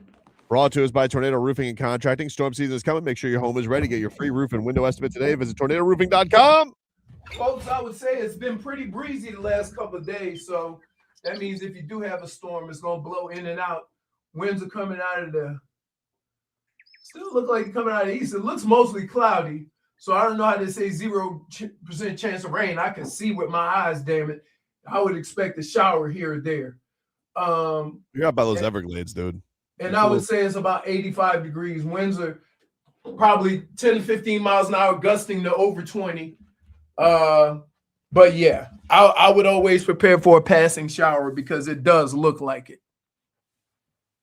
Let's get to our headlines, which are brought to you by Doral Volkswagen, home of the Pricito, our lowest price. Visit us at Doral Volkswagen or DoralVolkswagen.com as this is terrible news. Terrible news. Oh, What's no. up? I may have to re-up my subscription for Eurobasket. Oh, come on. Come Oh, on. no. No. Kasparis, I just saw this on the Heat Reddit from Basket News.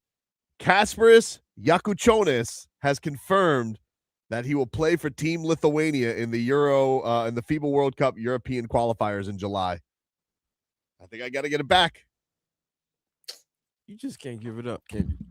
Man, it's like right now I got to see Jakučionis. Yeah, but you were just about to trade him to Minnesota. Well, for Ant. I can't feel bad about that. It's like when you guys would get at me for doing this to Tyler when it was Dame. It's like, yeah, but it's for Dame Dalla. I would have traded Spo for him. Love Damian Lillard. Did you see, by the way, this cheap ass Blazer zone? I think they laid off like 70 people from the Blazers yesterday. He is cheap. He's ruthless, dude. Hey, What? dude, Radio to travel? Here. Jeez. let me explain something to you guys. I've told you stories before. You think that these guys have a lot of money that they don't. How you think they keep all that money? The other thing is I also say this to you.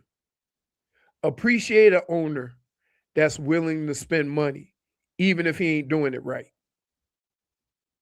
I said that about Stephen Ross since the second he owned the team, and people complain and say sell the team and whatever. You don't want that. I promise you. You want somebody that's willing to throw money at the situation. Because guess what? The way these teams are and how much money these teams cost, the next owner is going to be a Portland owner. Nikola Rozhirvich says Tobin's paying $120 for subscriptions that don't even include English. That's not fair. They are English broadcasters. It's when you got to go on YouTube and find the pirate feeds. Those are not in English. Wait, can I just say something? I mean, If you're paying for a subscription, why do you have to go on YouTube to get a pirate feed? Well, they weren't all on the website, Courtside 18, whatever the hell it is. Then why are you buying? Why are you paying for it? Why don't you just go to YouTube right away? Because I don't want to watch a YouTube pirate feed. That's bum. I wanted a good feed, and $30 for an annual subscription seemed like a good idea at the time. Then I realized I was done watching it in a month, and I really got taken for $30 in a month. All right. Now, hopefully these games, I think my subscription goes until August. So hopefully I can cover all these games. But if you not, didn't cancel yet? I did, but it lets you go through the subscription. So like whenever I booked it last year, it runs through August of 26. So you've had this for over a year. It was an annual subscription. It was the whole year. But I really don't want to I don't want to spend another $30 to watch Lithuanian that means basketball. You went 7 months without watching any Euro basketball. No, and I get the notifications every day. We have Turkey versus Bulgaria. Like, I'm not gonna watch that. So not only that, but you're getting message about what games. Oh yeah. You get the messages on all the games. It was a great website. I mean, objectively, like the quality was good, the feed was good. Then they moved to DAZN, which I'm not the biggest fan of in the world, but Lithuania. You know what? I also just found out I found out just minutes ago. I think I'm calling a fight in Germany this weekend. I'm not going to Germany, but the fights are in Germany. Do you think they say "uns" in the corner? No. Hit them with "uns" job. No, No? You sure? absolutely not. Positive. I'm going to say if they do. If I hear in the corner somebody says, hit them with the ounce left. Just want to use an accent. That's all. Just be real. You just want to use an accent. I'm going to give you a -1. Why, dude? Because you just want to use the accent. That's all. That's it. -1. Other headlines tonight. Thunder host the Spurs at 8:30 on NBC. Is this a Game must-win? 2 of the Western Conference Finals. Yeah, I think it is, dude. If you Ooh. go down 0-2 and you got to go to San Antonio, I mean, certainly they are good, but dude, then that means you got to sweep because you're not going to go. You don't want to get down 3-1 at any Wait, point. in you this think the series. champs will get swept if they No, win? I'm not saying they get swept. I'm saying though, if you don't win one of these games on your home court, I have a hard time believing they're going to win both games in San Antonio. You know what I mean? So then you're sitting, because you would be sitting there, Well, is 3-1 on either course. is this one of the situations where we saw what was happening during the season and we didn't believe it? No, we believed it. We believed it to the point that we're saying there's only one team that can give Thunder. Yeah, but people Yeah, are remember it was people done. were saying, "Oh, but it's the regular season." Well, we hadn't seen the Spurs in the playoffs yet. This would have been Wemby and the team's first time in the playoffs, so you're expecting the inexperience to come and hurt them. I think the thing that I'm impressed with is not even just Wemby. I think I'm impressed with how good the young guards are, how good chemistry is between them already. But yes, certainly, what do you do? Like once this guy, because the only thing with Wemby, like in the early goings, was like, oh, he maybe shoots the jumper too much. But when he's like wants to go to the rim and just dunk over 3 people, you literally can't do anything about it. And he's still adding muscle to that frame. Yeah. So the more muscle he puts on, Who knows what the Monks have in store for him this summer? you think every year he's going to go to the Monks? Why wouldn't you? The Monk, it's Even if they won the championship, you it's got to the- go see the Monks. Oh my gosh, You got to give them a ring. I would give the Monks a ring. the Monks don't want no rings. They probably don't. I mean, like, what is this? Dave Like- South said, "Uns" or "uns" is not a German word. Dude, it's Unz. That's what they say. Uh, How's Dade South going to know what they say in Germany, dude? He doesn't know what they say. he Googles everything. I'm telling you right now, they say Unz. All right. But yeah, I would think that he would have to always go. Now, monks don't have like personal items. Isn't that the whole point of monkness? Monkness? Well, I apologize. I don't know what the culture of monks is -1. called. I will take my -1 there.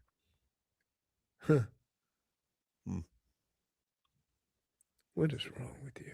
Look, now he's got to look up. Now he's looking up Monks. They're not bulletproof. So you think monks do like I see you, Vlad. Are you saying what that was what's her name was in that movie, right? Bulletproof Monk? That Aaliyah. Or was that a different movie? She was in I think it's a different movie. Schmeathan Schmolnick says monkness is not a thing, but chunkness is. Bastard Schmeathan. You know what? I hate to tell you. Tobin, do you ever open the door up and go, uh-oh? Didn't see it coming. Yeah, uh-oh.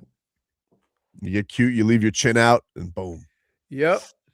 Monks, according to AI overview on Google, monks generally do not own personal property. When joining the order, they take vows of poverty, which means divesting themselves of all worldly goods, and any assets they had before joining are typically sold, donated, or given to the monastery. Oh, he would give the ring to the monastery. Right. One ring for the entire monastery, or all the monks get a ring? No, they don't want one ring for the monastery. That ring is for all the monks. Interesting. But still, it's still Hakeem. Who else could you find besides monks? Because that's a pretty cool people to learn lessons to. Like, where could we send Kalel that's not copying Wemby, but would also be cool? Like, could we, send him to boot camp or something like that? I don't know. Like, what would Buddhist? so instead of which one's he going to? Is he going to the Buddhist monks or is he going to the Shaolin monks? Well, Are those the if same thing? Wemby went to Shaolin, right? I think so. You might have to go to the Buddhist. He's actually typing it. Oh boy. Wembanyama went to the historic Shaolin Temple. Oh, did he learn from the RZA? The Jizza? Inspector Deck? He followed a strict vegetarian diet Buddhist principles require, shaved his head, and wore traditional monk robes. He focused on body control, qigong, and flexibility to help with his core strength. So there was a method to that man's monkness. Are there Swedish monks? Could we send him somewhere with Pelle Larsson with Kalel? They're Swedish fish, not Swedish monks. Like, where can we send? I want to send Kalel. Where Swedish fish sounds good right now, doesn't it? Swedish Yeah, fish it does. is good. He loves candy. I love candy. I haven't had candy in a while. What do you mean you haven't had candy in a while? What, two hours? Nah. Been like a week. No, that's Stop it. You had candy 2 days ago. He's a -1. liar, dude. No, I didn't. Liar. Yes, you did Monday. Leroy. No, I didn't. You went to go get peanut M&Ms from the vending machine. Leroy, No, I ordered food. Leroy. And you also went to go get peanut M&Ms. Leroy, you ate peanut M&Ms in here, dude. Did Come I? on, bro. Yeah, you All did, right. dude. Liar. You dude. never That go was- one day without having candy, Leroy. That was the last time. I didn't eat none yesterday. I didn't. I've gone so long without candy. Yeah, we A got day. 2 weeks. No, maybe a day. He's such a liar. Hey, feels like my candy consumption is like the weather. It's 85 degrees, but it feels like 96. You know what? He's lying again. But I'm going to tell you why. Hmm? He did get candy yesterday, but it wasn't the candy that he wanted. What do you have? Remember, he went to Amanda, Oh, that's right. You had that. I had those- popcorn. but you weren't candy. You were You were candy. snooping You for were candy. candy stooping. Like you were. No, looking I basically said, I went over there. I said, I need a snack. I don't want to get anything out of the machine. yeah. So I had popcorn. There you go. You think there's a monk power ranking? Like what? Between Shaolin and Buddhist? And- Yeah. Like who's the no? Well, I don't know if I think Shaolin are Buddhist monks. Okay. Well, I don't know. I didn't know that either. I think y'all should just stop. Why? Somebody put one of them old things on you. What Y'all things? I don't know. A spell or something. Monks don't do spells. I don't know. That's why I don't mess with it. They're good people. They don't want worldly possessions. They don't want to put a spell on you. There's a thing that says the 4 kinds of monks. Oh, Interesting. All right, well, we got to find Kalel where somewhere to save. I don't want to be copycats and send him to the monks. We got to figure out something. Take a break. Back after this.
Hey, cigar lovers, we got your chance to win sold-out VIP tickets to Drew Estate's Florida Barn Smoker this November. Throughout the day, you'll enjoy premium VIP cigars, curated food and beverage experiences, food trucks, drinks, and more. To be eligible to win, enter now at WQM.com/contest. You must be 21 plus to enter and attend. Valid ID required at event registration. So check that on out on our contest page at WQM.com. Miami Dolphins in the midst of OTAs.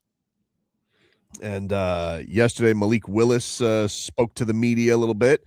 And he was asked about this is the first time he's commented on the team trading away Jaylen Waddle. And this is what he had to say on that.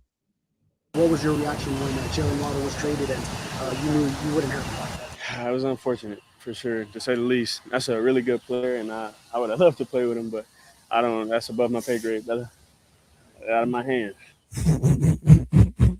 Wow. Good answer. Well, it is unfortunate. I mean, he's good. He's good. I mean, and you also have to understand, in order to make room for him to get his money, they had to lighten the load. So let's not forget about that. Well, he was signed before they had him. They still, but they had you still. I had think it was. time. I think they were more worried about what he comes back with next year if he wanted more money. Right. I think it had more to do with that than unfortunate to say the least. Yeah, I mean, you gotta figure some things out there. There's no doubt about that. It's gonna be a lot of unproven guys in that room that he's gonna try and figure out who he likes and who he can get to know. The team as a whole is going to be extremely young, or I won't even say young, is unproven. If it works out though, you're going to be looking at a team and go, wow, this reminds you of OKC,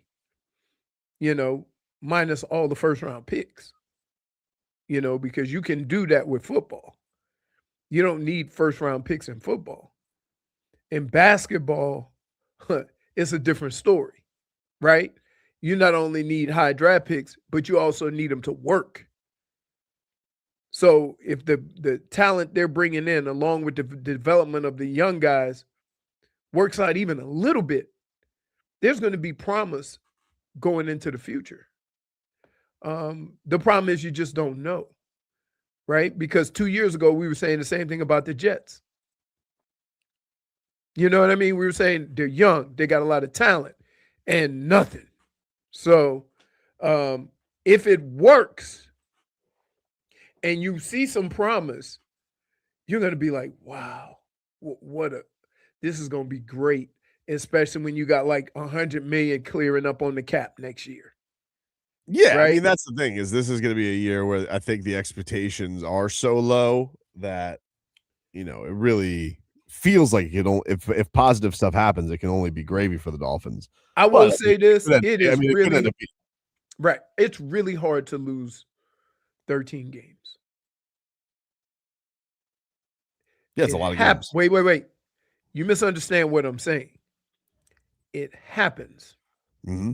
But that means 13 times the other team is going to play better than you. Like just the sheer coincidences in football happening. That usually doesn't happen that often. You got to be pretty dysfunctional and pretty bad. Malik Willis was also asked about his rookie wide receivers, Caleb Douglas and Chris Bell. Caleb, I think just when he catches the ball, he's changing direction and getting vertical. Like as soon as he catches it, that catch transition, I think that was great on tape. I think that he gets rolling, he covers ground. It looked like he's chilling, he's jogging, and then he's really covering ground on you. And I think that's awesome. And I'm excited for Chris too. I mean, look at his tape. It's insane. But you just got to get him back healthy, and we can take it one day at a time with both of them and continue to try to make sure they're learning just as well as we're learning.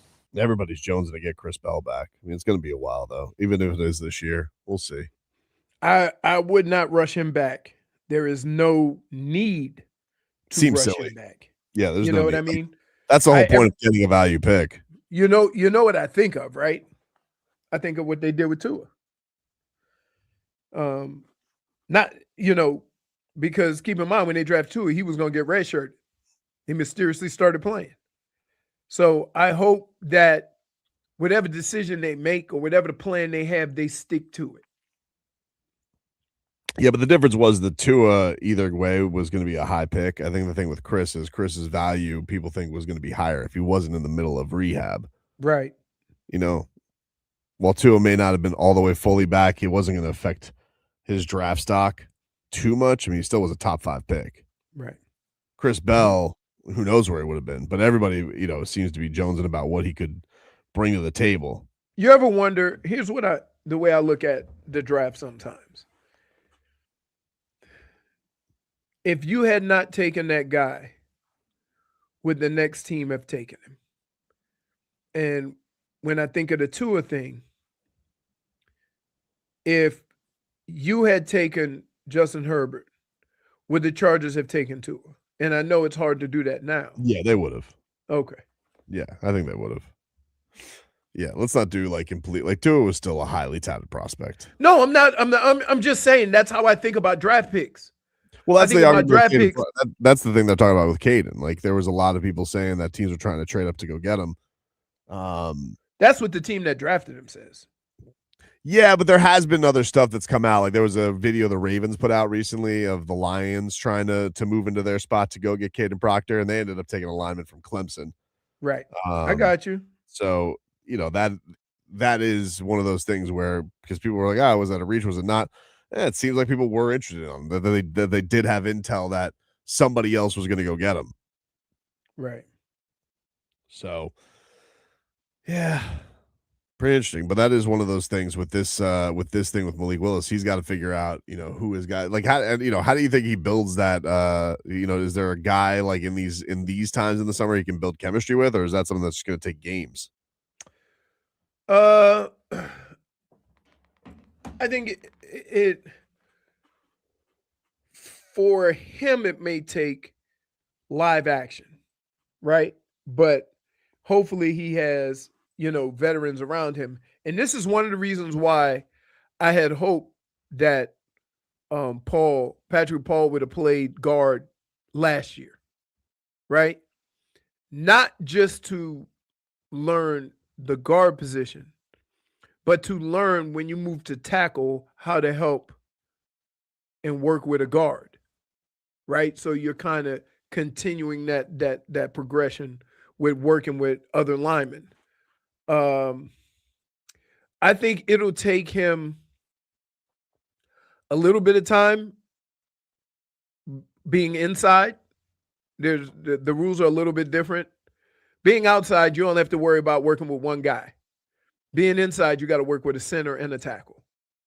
And so that takes some time to get used to. The calls are a little different in that you're getting calls from 2 places. So he's going to have a little more on his plate as far as rules and kind of checks and things like that. Also, when you look at stunts, and you only have had to look at stunts coming from one direction, right? And now you got stunts coming from the inside. You got stunts coming from the other side of the ball. You got to get a feel for that. We'll take a break here on the program. When we come back, we'll get to our favorite Wednesday game. Rats over ship. That's next.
It's time to get to our favorite Wednesday game. Rats off a ship.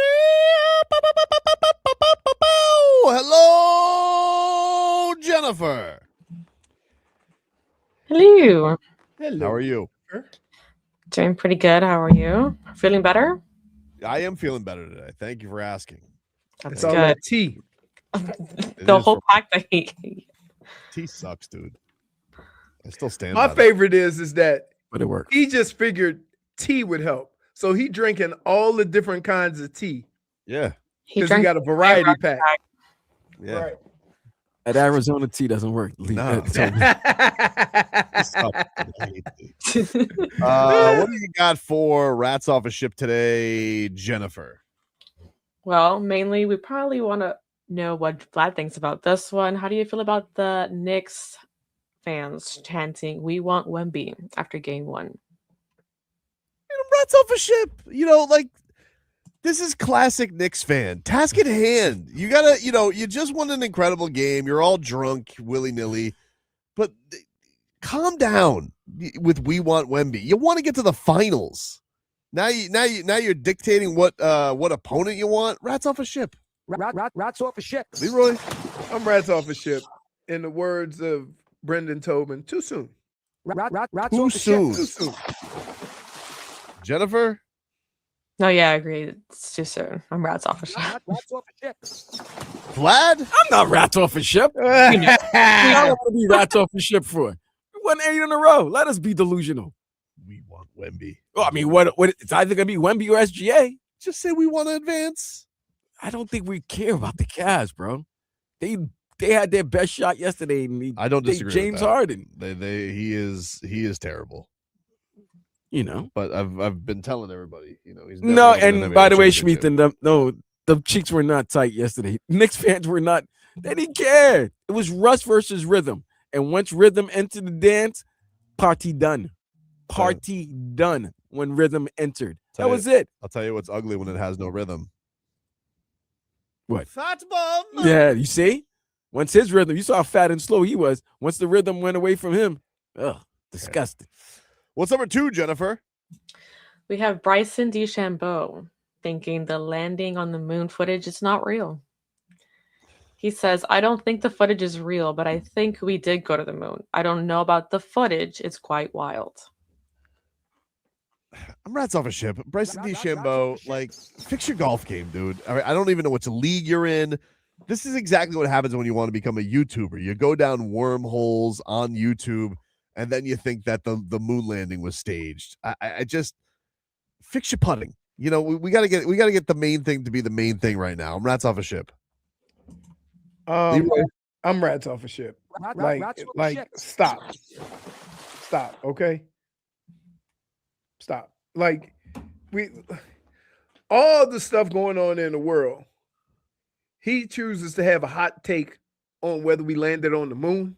That's where you gonna make a stand. I want to know how they got to that conversation. Have you ever seen Brandon DeChambeau talk? Have you ever seen him with his Brandon? golf I thought it was swing? Byron. It's Bryson. Oh, Bryson. Bryson. I know. What did I say? Did I say Bryson? Said You called me Brandon. Brandon DeChambeau. Bryson. -1. If you've ever heard this man talk about golf and other things, this is exactly where he would land. Right? Not on the moon. And part of the reason why About to say that. part of the reason why they fight, he doesn't want to golf, is he's saying that because of the fines that he would have to pay to come back on tour. Right. Now he's made plenty of money. But still, he can play in all the majors. And they So can I don't YouTube. know. Maybe he can go golf on the moon. Jennifer, Yeah, with all the people that like him. where are your rats? Wow, I guess Leroy's not a fan of him. I think over the last couple of years he's endeared himself to the fans or whatever. Like he was Is he getting closer to Aaron Rodgers territory or JJ Redick territory for you? No, because golfers some of them are a little bit aloof. They spend a lot of time by themselves. So, but he was very abrasive early on in his career, and then he became like almost like Phil Mickelson, like fan Brooks favorite, friendly. yeah. But when you make that transition, it's okay if people wonder if he's being sincere, right? If he's just doing it for other purposes, because some people get some get right when they're not being liked. Right. Vlad, where are your rats? I'm not rats off a ship. What? By the way, yeah, I was gonna say I'm not rats off a ship. You skipped. Thank you. I'm not rats off a ship. I'm not. First of all, DeChambeau, he has a mind of his own. Second, many athletes who we think are kook like that, crazy, a little zany, you know what ends up happening? Sometimes they end up being right. Kyrie Irving. So I'm not rats off a ship. I think you either got to say that we didn't go to the moon or we did go to the moon. You can't say that we faked the footage of the moon. Why can't we say we faked the footage? Well, you're saying you think that Neil Armstrong went up there, he took notes, and then he brought it back for them to stage it? I'm just saying. Have we gone back? No, once you're there, you're there. But mind you, also like with technology constantly changing and evolving, how is it that we haven't gone more often? When you do thank it, you, Jay. How about I would say this, do it. and here's what I argue. Money? Here's what I argue for you. How with fewer resources were we able to land on the moon? But with all the resources in the world, nobody's gone back. We now making a big deal about going around the moon. Thank you. Wow. 3 Shambo over here.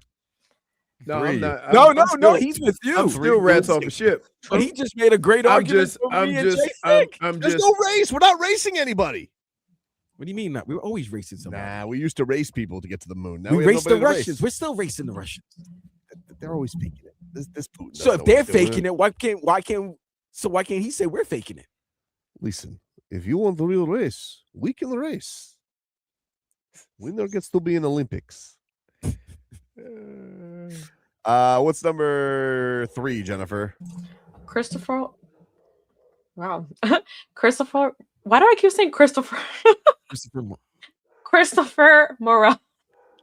It's a big word for me, dog. I don't know what happened. Christopher Morel? Yes. Yeah, Chopes don't like him. I cannot be any clearer about this, and I shan't be any clearer about this. Rats off a ship on Christopher Morel. Dude stinks. Ground out machine. Ruined the game yesterday. And I don't know why we keep putting him in the lineup. He should be suiting up for the jumbo shrimp. Every once in a while, you know when a guy's a bum. Sometimes there are slumps. Sometimes there are bums. Obviously, El Garcia. That guy was a bum. You knew it from day one. All right? I don't need any more. We've been there. We've done that. It's time to cut the cord on Christopher Morel. Let him go play for the jumbo shrimp. Leroy? I'm rats off a ship, but here's why. And I don't necessarily blame him. I blame the organization for putting him in that spot when you have guys who are knocking the cover off the ball that you're benching. That's what I have a problem with. But he hasn't played well at all, and I would just take my chances with lefty on lefty. I think I got a better chance for success, not worrying about righty, lefty, lefty, righty, and just letting my hitters hit. I'd rather have Peter Bendick step in the batter's box than Christopher Morel with his calculator. Jennifer, where are your rats? I'm rats off a ship. Rats off a ship. Yeah, of course you are. Whose rats could be with this guy? What? Absolutely, I'm rats off a ship. I had to watch that game yesterday, man. I was like, oh, come on, bro. What are you doing? Guy's a bomb. What are we doing here? Rats off a ship. Number 4, Jennifer. And by the way, last thing, that your rats off a ship when the dogs start barking. Yeah. Every time you mention, I think they even dropped something. No, every time you've mentioned Christopher Morel today, that's when the dogs have barked. They know he stinks. They know he They're stinks. angry. So I go with the dogs. If the dogs say they're rats off a ship, they're rats off a ship. Number 4, Jennifer. We have the Golden Knights. beating the Avalanche in the Western Conference Final, which starts tonight. Even though the Knights have pedigree, I think the Avalanche have looked like the most overwhelming team in hockey this year. I'm rats off a ship. I don't think they can beat the Golden Knights. I think that we are headed towards a Knights. We are headed towards an Avalanche Canadiens Stanley Cup final because I'll never pick Rod Brindamore and his rat bastard Carolina Hurricanes. But this one I can't. I'm not even doing this with Golden Knights petty. I think that the Colorado Avalanche have been scary all year. So I'm rats off a ship on the Golden Knights. They can't win the series. Leroy? I think the Golden Knights are going to win. Wow. Oh, so he's not rats off a ship. Got that Vegas I'm not love? rats off a ship. I'm not rats off a ship. What do you say in these moments? Go with the goalie? I picked the goalie. Goalie. Jennifer? I'm going to say rats off the ship. Rats off a ship. Love the Rats. Love the rats. Plus, I would love to see their little pregame in the finals. You love that. The parade? Yes. He loves it so much. What about you, Vlad? Yeah, I'm rats off a ship. I don't see anybody beating Colorado Avalanche. Colorado's been good. But here's the thing, though. I kind of need, you know how we've been talking about how hot the Stanley Cup's been in South Florida, in the state of Florida for the last 6 years or something like that, or 5 years? No. You want to just keep it in warm weather? I hate Carolina, but here's the thing: if Colorado win, some Canadians are gonna feel like there's a win because they used to be the Quebec Nordiques. You understand what I'm saying? And so if they get a Colorado versus Montreal, Canada's gonna feel like somehow, some way, the country's won the Stanley Cup. So we gotta have to root for all the North American teams. It's a very heralded franchise, the Canadiens. I mean, they're the Yankees of hockey. Yeah. So, yeah, I want to be petty. What about number 5, Jennifer? Kenny Atkinson's arrogant ass. Rats off a ship on Kenny Atkinson's arrogant ass. This is what he has been the entire season. Okay, rats off a ship, and I hope he knows that his timeouts don't carry over to game 2. So what he's holding them on to for, I don't know. But that's what you have when you have an arrogant ass in Kenny Atkinson. He looks like it too, doesn't he? Oh, with those teeth always hanging out. You know, put your teeth away, Kenny Atkinson. Stop it. Put your teeth away. You seriously? You look like a jackass. And not just like in the mean spirit. I mean, you look like a burro. Oh, like that's you, Kenny Atkinson, hanging out with your choppers. He's got no adjustments, sitting there holding on to his timeouts. And then he has the audacity to say that James Harden's been one of our best defenders. Well, let me tell you something. If that's the case, then you have no defenders. Kenny Atkinson goes back to his stupid games back in the day against the Heat. That's why he's got an enemy out of me for life. Leroy, where are you with Kenny Atkinson? I'm rats off a ship, right? I'm rats off a ship on him and the 2 timeouts he didn't use. What was he and saying? the fact that he called James Harden their best defender. You didn't think about taking him out, Kenny Atkinson? No. Listen, he's been one of our best defenders in these playoffs. I trust him. Smart, great hands. Didn't think about that. James is good. Call a timeout so he could get some rest. Yeah. We weren't great defensively in the fourth quarter, and like I said, the ball stuck a little bit too much. That was a key. The That's what timeouts are for. Hey guys, the ball's sticking. Let's get it moving. Who has the ball? Whose hands are on the ball? Yeah, it's James Harden. Oh, let me get this straight. You mean James Harden, one of the biggest ball hogs known to man? The ball stuck with him? No way. The only thing that was stuck was his feet to the floor when Jalen Brunson was going around him like a pylon. Kenny Atkinson. Those hands are strong with dollar bills. Singles. Yeah. He wouldn't let go then. No. Jennifer, where are your rats? I don't really appreciate someone who's arrogant or looks arront. Super rats off the ship.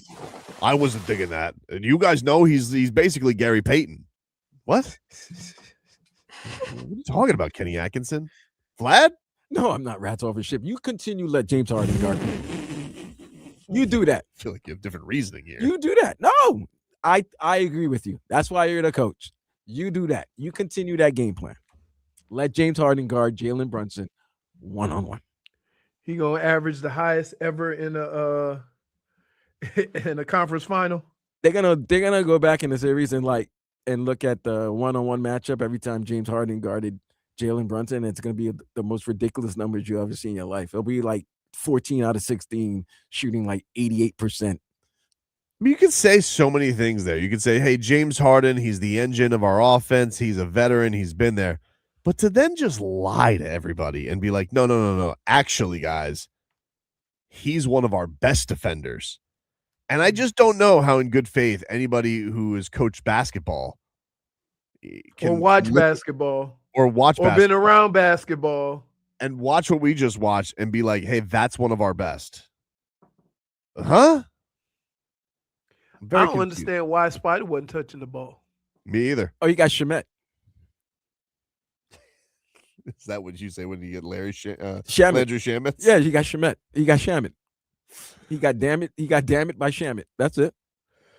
We'll take a break here on the program. More to come. 1 hour left here on the show. We'll get you caught up with your headlines. Marlins back in action. We got tickets to give away too to the Haley Williams show. We're back after this.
All right, welcome back, everybody.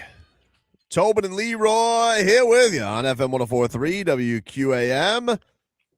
Take you guys up until 2 here on the program. Give you another weather update here. That's brought to us by our friends over at Tornado Roofing and Contracting. Replacing roof repairs, maintenance, and hurricane impact windows and doors. Visit tornadoroofing.com as currally right now in I still got Minneapolis's weather up there. No need. I don't not have them on my mind. 86 degrees and cloudy, sunny conditions coming around 2. Wind gusts up to 16 miles per hour, but looks like it's going to be a pretty nice week ahead. Maybe a little rain on Saturday around these parts. You know how it is in South Florida, but the weather cooling down a little bit. It's still pretty hot, and the humidity's coming back. Yep, that's the kicker right there, the humidity. Yeah. Humidity right now is 70% in South Florida. So not as roasty toasty as it was. The headlines, those are brought to you by Doral Volkswagen, home of the Pricito, our lowest price. Visit us at Doral Volkswagen or DoralVolkswagen.com. Marlins, Braves, that series continues today at 6:40 p.m. Janson Junk on the hill for Miami as the Marlins lost 8-4 yesterday. Thanks to old Stone Hands over there. It wasn't even Stone Hands. He was just sitting there. I caught it. Oh, man, who do I throw it to? And I probably am lashing out because it was a tough play for Christopher Morel, but he earned it. If that was his only mistake. Yeah, if it was his only one. But just like, just bad stuff follows you, man. You're like a baseball rain cloud. Wow. Indoors, of all places. Tonight, Game 2 as the Thunder host the Spurs. 8:30 is your tip-off on NBC. Game 2 of the Western Conference Finals. The Western Conference Final on the ice begins tonight between the Avalanche and Golden Knights at 8 o'clock. Brian Flores, he has served a subpoena for 25 other NFL teams in his lawsuit against the league. 25 subpoenas, subpoenas for 25 teams, served more than 100 discovery requests to get league-wide hiring records and communications related to discrimination claims. You know what that is? You get enough people involved, then they'll suggest you settle. Yeah, I would think so. Although I would have figured they would have tried to settle with him already. Nope. This is all part. So you just keep going until the number is what you like. Brian Flores out here with a lawsuit, but still just shutting down everybody as the defensive coordinator of the Vikings. That's the crazy part. He's very good at his job. I mean, that never stopped people before from firing you and saying don't hire him. Mm-hmm. I'm just saying it's really weird that he works for the Minnesota Vikings as defensive coordinator, so he's making good money. Here's the story from ESPN. The NFL, the Broncos, the Giants, and Texans are the defendants currently contesting Flores' claim that argued in response to requests are punishingly overboard, but Flores' attorneys say the information is necessary to prove the systemic discrimination in hiring practices across the league. Judge Valerie E. Caproni approved the briefing schedule that would have Flores file a third amended complaint Wednesday, motions to dismiss on June 5th, and briefs in late July and August. The next few months will center around whether Flores' claims are strong enough to proceed, and if the case survives, it could lead to a discovery of NFL hiring practices across the league. Flores, the former Dolphins head coach and current Minnesota defensive coordinator, has been in a legal battle with the NFL for over 4 years. In February 2022, he sued the league and 3 teams, the Dolphins, Broncos, and Giants, for being, quote, rife with racism in their hiring and promotion of black coaches. Among his allegations, that the Dolphins owner Stephen Ross offered him $100,000 per loss in 2019 to help the team's draft position, and that the Giants and Broncos conducted sham in-person interviews to help them comply with the Rooney Rule. He was fired on January 10, 2022, despite leading the Dolphins to their first back-to-back winning season since 2003. So, I mean, we'll see if it rolls on, but it hasn't been stopped yet. The only argument that I would have for him is that how do you get fired and you've done something that hasn't been done in 20 years? Right. You see what I'm saying? What Yeah, of are course. the underlying factors? Now, that being said, now all those other factors are going to get presented. Because, I mean, and I don't even think you need a reason to fire somebody in Florida.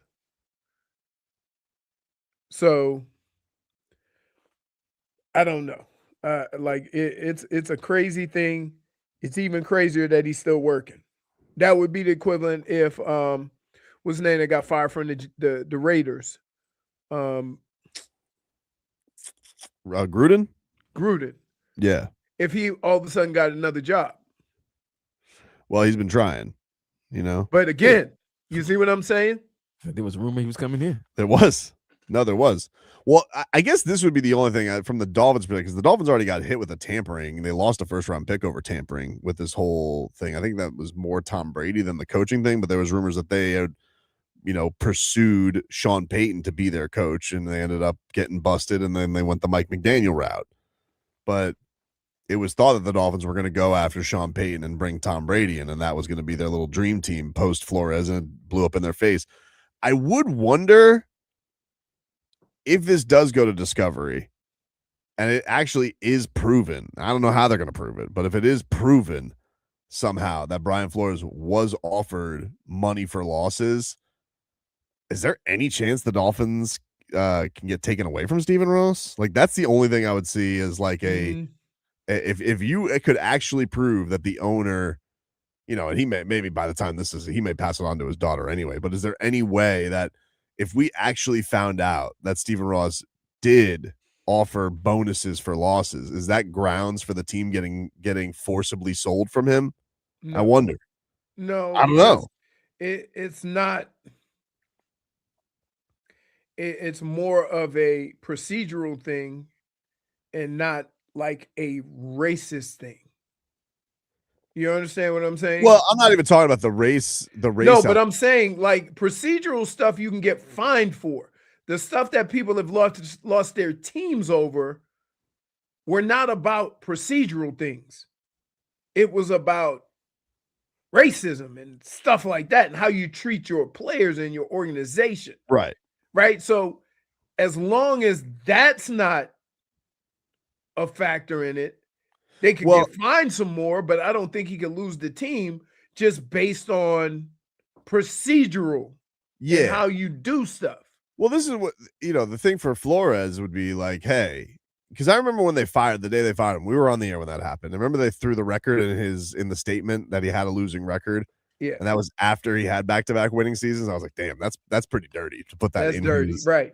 To put that in the statement when you wanted, if you wanted him to lose the first season and you were offering money for him to lose games, and then you throw the record in his face, like that's a rough go of it for the Finns. So, but I'm wondering, with this whole thing, because it's certainly the practices of hiring black coaches is not where it probably should be for the NFL. But if it was thrown out there that Stephen Ross not only was tampering, but was actively paying for tanking, is he in a tough spot because of that? I don't know. Well, because he never did it, he only suggested it.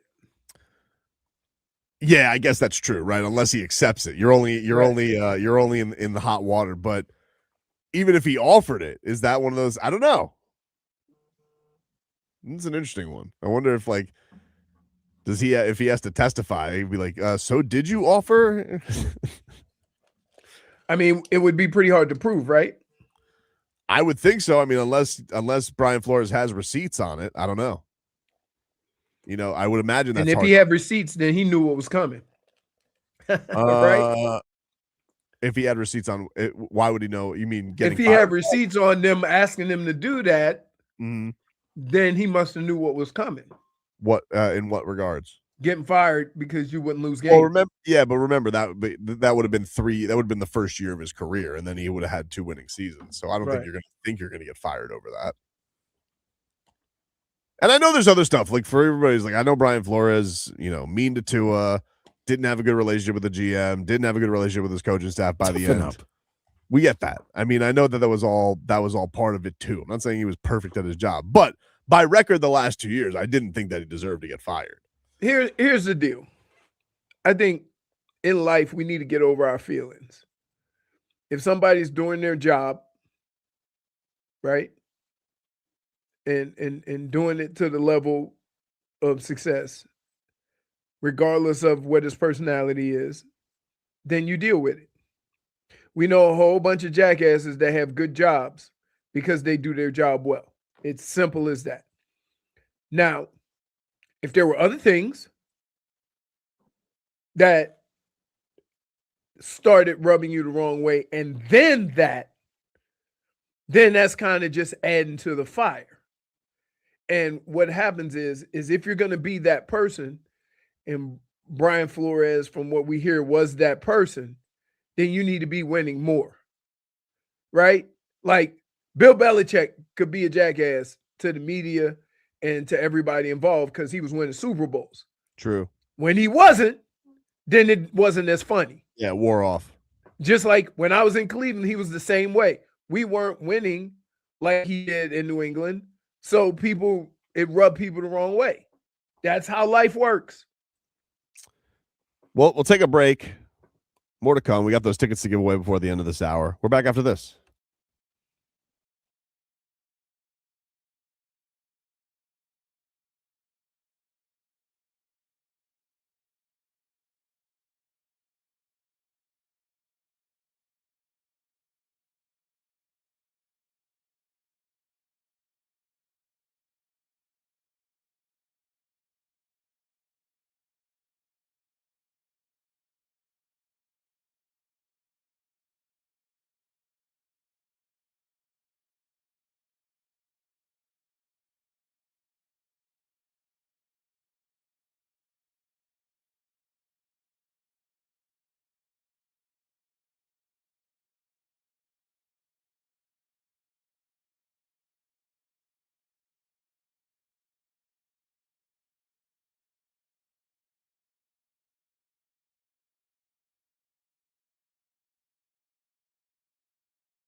All right, if you guys want to go see Haley Williams, lead singer of Paramore, highly recommended by Jennifer. She's bringing her the Haley Williams Show tour to I Think Financial Amphitheater in September. If you guys want to win tickets right now, caller number, what do you want to do, Jennifer? What caller number?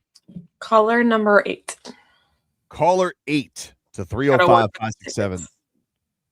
305-567-0560. Caller 8 to 305-567-0560 will win a pair of tickets to see Haley Williams and the Haley Williams Show tour, lead singer of Paramore. She is going to be at the I Think Financial Amphitheater in September. It's a Live Nation show. Caller 8 wins those tickets to 305-567-0560. So apparently this monk that watched Wemby or trained Wemby, Master Yanan, he watched Wembanyama's game 1 against the Thunder, Leroy. Mm-hmm. And he said, this is a story from Ramona Shelburne, who's gotten the background on training with the monks. And he said that he trained Wembanyama to keep his center of gravity intact through contact, even off one leg. But he said mostly he noticed the resolve in Wembanyama's eyes. He said, quote, "He's so special. You could feel that from his eyes," Master Yanan said. Through video chat, Master Yanan seemed to mimic the steely gaze of Wembanyama as he makes the peak basketball flow. Quote, "Power comes from the inside," he says. "I would look at him and say, you're not a cat. You are a tiger. For power to come out, you have to change the inside first."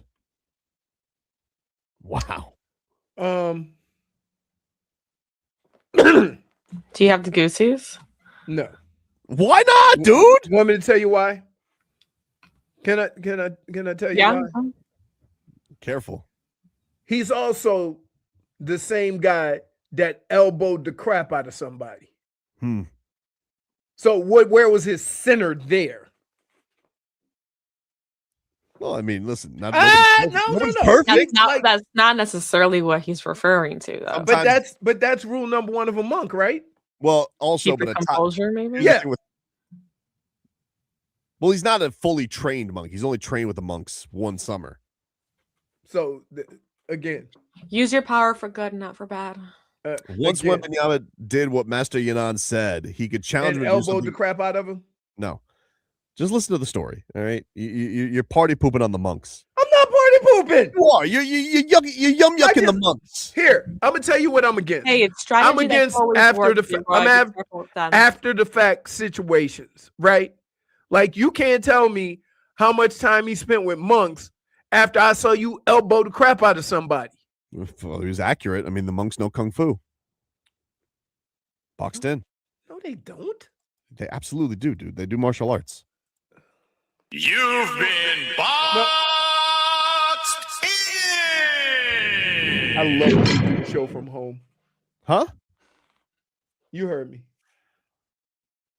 Ramona writes, once Wembanyama did, Master Yanan said he could challenge him to do something nobody else can do. One day, he told Victor Wembanyama to dribble a basketball up a dangerous mountain route in, this is going to be a tough one for me, San Hongzai, a monastery deep in the Song Mountains. The hike traversed in cliffside plank paths, suspension bridges, and ancient forests, and was 5 times as long as the Bodhidharma cave.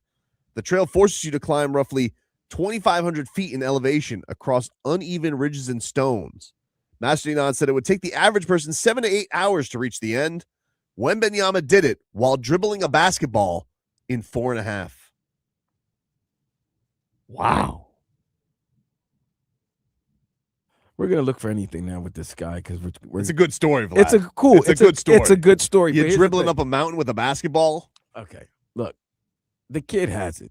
He has everything that you would want in a superstar, right? He's 7'4". He doesn't look like a beast or somebody intimidating. He looks like just a tall, friendly young kid. But listen, I'm not gonna go crazy for every little thing the man does now. Like now we're adding a lot of fuel. Like we're gassing it now. Master Yanan says he's a tiger. He's not no tiger. He might be a tiger, dude. He might be a tiger. Leroy. I've already expressed my You didn't. I mean, you have no thoughts on him going up a dangerous mountain while dribbling a basketball. That just does nothing for you. No, really. Kareem used to do that. I understand. I understand how being centered and can help with his balance. He don't flop nearly as much as Joel Embiid, right? But that being said, all the other stuff that he's saying, when I saw him elbow somebody a week ago, like, no. Nobody's perfect. Okay, then don't talk about all that now. Don't pick and choose parts of the story. If he would have said, we still got to work on. Dude. You act like, oh, you go to the monks and you're supposed to be Jesus. Like, you come out of it. You said he go to the monks and dribble a basketball up the mountain. And he's That's impressive. What's the difference? Dude, 4.5 hours to go through a mountain with a basketball with the Shaolin monks. It took him, you know why it took him 4.5 hours instead of 6? He took longer strides. You don't know that. No, wait a minute. Come on. Stop it, Tobin. What? He's 7'4". Longer strides is actually going to happen. On a mountain? Dude, see, this is why, Vlad, this is why I said I ain't buying it. This is why I said, listen, as far as being centered and how it can help, I believe all that. But to take it to this crazy level, as far as what he's doing, when last week he elbowed somebody, right? Which that's like rule number one with monks is the calmness and the peacefulness in which they do things. And he out here elbowing folks. He wasn't very centered then. Why would monks practice kung fu if they weren't allowed to hit somebody? It's for protection. He was protecting himself. Naz Reid tripped him. Then why did he get kicked out? Naz Reid did. What? What happened? What did I do? What is the flagrant 2? Am I Yeah. out the game? He was just a very innocent boy. He had no idea what he did. Okay. Shaolin Again, monks, dude. I got you. I'm not saying there's no benefit to it. Sounds like you are. Huh? It sounds like you are dismissing it. I am. I'm Well, you just said dismissing you it the weren't. way you are. I'm not claiming it's the, if you want to say it's helped him with how he's handled things this year versus last year, okay, I buy it, right? But you don't think maybe you taking this a step too far? Of course he's taking it a step too far because he wants where to follow. This whole something very conversation similar. is a step too far. Yeah. Say that again. This whole conversation is a step too far. How's it a step too far? I didn't bring it up. Because you're out here saying things like, why do they learn kung fu? Because they, for like whatever reasons, but like they use that for inner peace and for self-control, and they do all of this in order to avoid conflict. It's not actually to like use it for harming right. people. You know what conflict is? Elbow somebody on the side of the neck and getting kicked out the game. Wow. Joe. They would be very upset with him because I know that's my point. Sense of calm, Tobin, and sense of calm. I'm not referring any of this to Tobin. Exactly, that's what I'm saying. So this is so anti-Tobin. So you guys claim that the monks taught him thuggery? Like you think that they're no, he just has it in him. You're just listen, nobody is perfect. See It's what I'm his first saying? summer. Give him some more time to He's practice just- it. He's listen, a young lad. Okay, right. Okay. You want to give him more time to practice? Okay, fine. Then stop reading into it too much then. I'm not reading into it. It's a story. You're not? It's a beautiful story. 4.5 hours dribbling up a mountain. But you're not even reading. You're going. He's 7'4". But Tobin, you're going into this not because of Wemby. Mm-hmm. You're trying to look for a way for it to be used for Kalel. I don't want Kalel to be a copycat, but it is nice to see somebody with that extra drive to do Then something. why were we discussing I mean, a couple hours he ago? could go to the Zolan monk for all I You care. see, you were looking for a different monk. He could go to Alonzo Mourning, and Alonzo Mourning could teach him inner peace. How about the basketball player monk? Malik? Yeah. We're probably going to get him. That's going to be the big move. Oh, there's so your monk. look, he'll be training with a monk. Yeah. Be great. Not the monk that Tobin would want.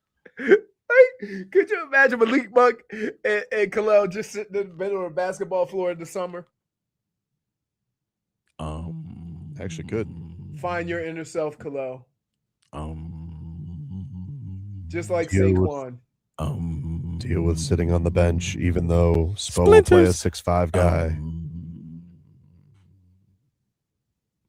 Yeah, it doesn't work. Hey, I mean, it very clearly does work. I'd be more impressed if Wemby could fit into a mid-sized sedan. That's like, you understand 7'4" take bigger steps than Monks. All right. Yeah, like isn't he like half the time? He might be 2 feet taller than some of these monks. Monks are So short. even with your normal gait, he's probably covering. Okay, but again, he's dribbling a basketball. Everybody else is just walking. But even with those strides, they got a double time to keep up with him. Not if he's dribbling. Mm-hmm. See, there's a picture of you guys as monks. Who? It's on Twitter. You know. Already? It's been there. I need to see it.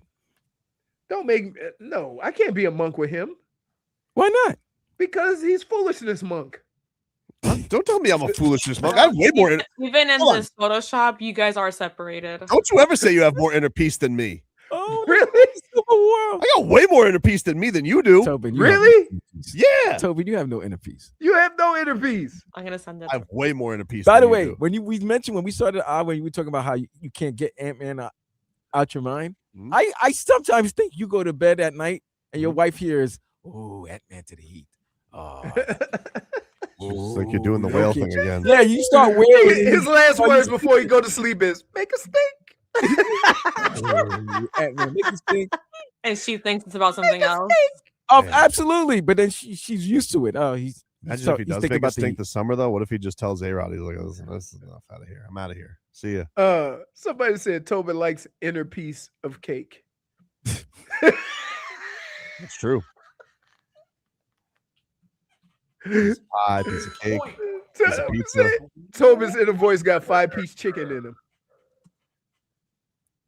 You couldn't meditate. Who? You. I used to meditate. Get out of here. Yeah. Leroy, I Oh. cannot even picture you doing that. Yeah. When I had to when I used to go see the psychiatrist, I used to meditate for half an hour. You had to see a psychiatrist. You know that napping isn't meditating. No, I'm telling you.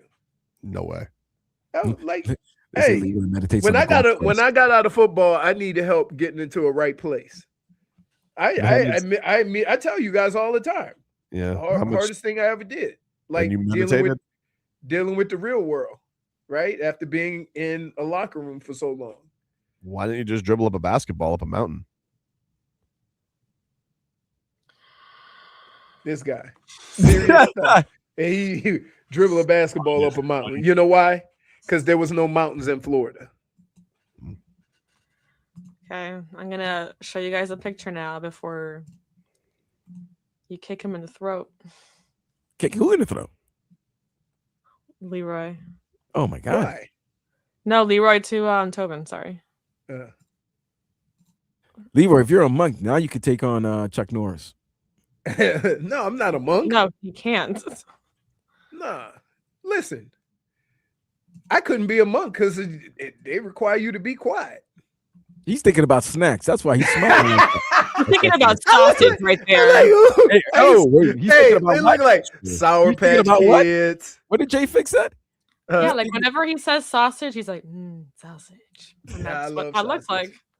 You see? Look at the smile. at him. Same thing.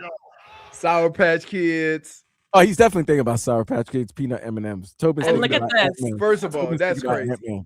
By the way, Tobin, you haven't been that small in a long time. Thank you. Whoa. Oh, I wasn't even thinking like that. I've never seen him with his hair that wrong. short.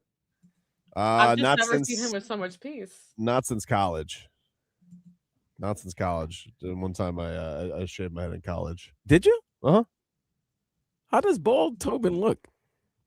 Pretty close Like to that that. monk. Pretty close to that. Sausage. I love sausage. I told you. Hey, yo. Hey. We'll take a break.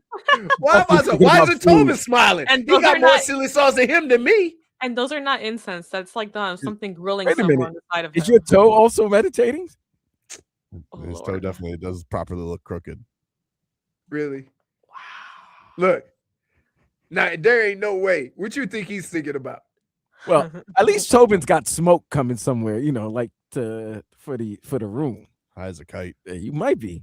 Leroy's just candied out. Yeah, he's thinking Sour Patch Kids. Yeah. Might be napping. He might have a snack nap. We'll take a Twix. break. Final segment coming up. We're I back think after I'm this. gonna go look for some candy right now. Y'all got me into it.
Welcome back, everybody. Welcome back. Let us get to the mix bag. Patrick Paul, not a monk, but a monster. Dolphins left tackle. This is what he had to say on Kadyn Proctor and his first impressions of his rookie teammate. First impressions, man, he's a baller. He's fast, he's physical, and for someone his size, he moves extremely well. So just happy to have him in the room. He's a great guy, a lot of personality. So, yeah, on this road together. Do together on the left side? Maul people. Definitely move people, be obstructing, and be a force for sure. I like that. Great words. Hopefully the actions can back up the words. But mauling would be fun. I would enjoy that. That's just crazy, right? How big that side of the line is. Very big. Very big. Jordyn Brooks, he's good. He was excited with the Dolphins drafting Jacob Rodriguez, fellow Texas Tech Red Raider, on their second-round pick, and this is what he had to say on that. Yeah, I mean, I was excited. Anybody that was in the building last year know how much of a fan I was of Jacob.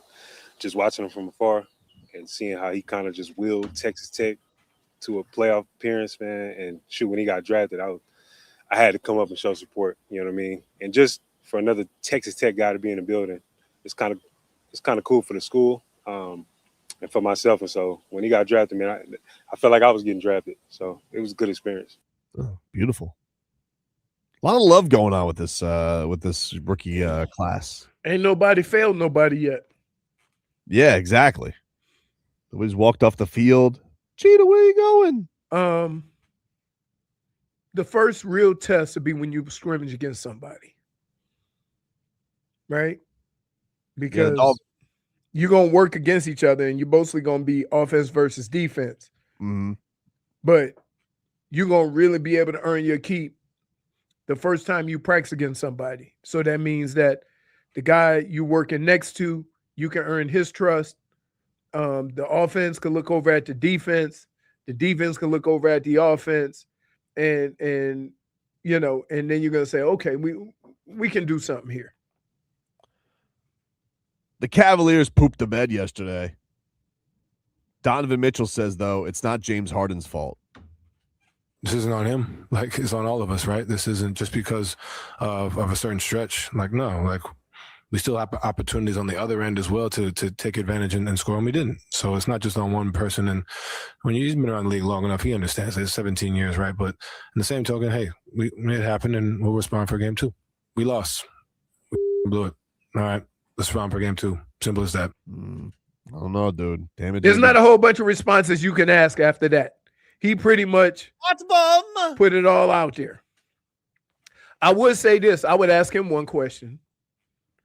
You the star of this team. Why you standing off over in the corner while he doing all this foolishness? I don't know. Because wherever James Harden is next year, you're going to be here. James Harden, well, or they won't be. No, well, that's the thing. Or they won't be. They made the trade for you. I know why, because you want, what's his name back? You would love Spider in Miami.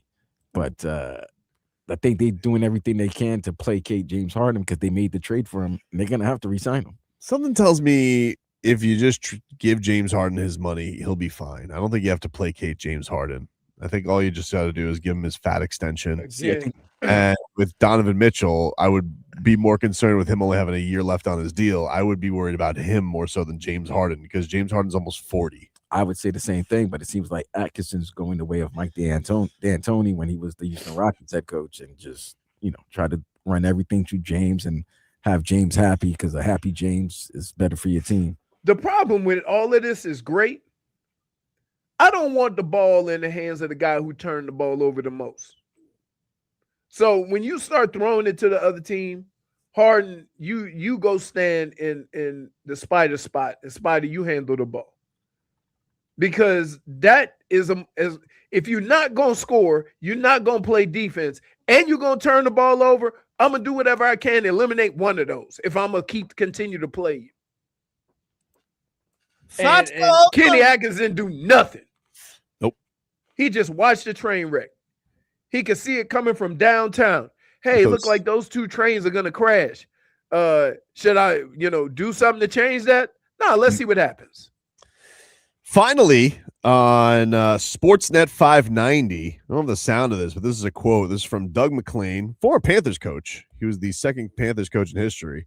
We've had so many guys we've said former Panthers coach. Yeah. Panthers have had a lot of coaches.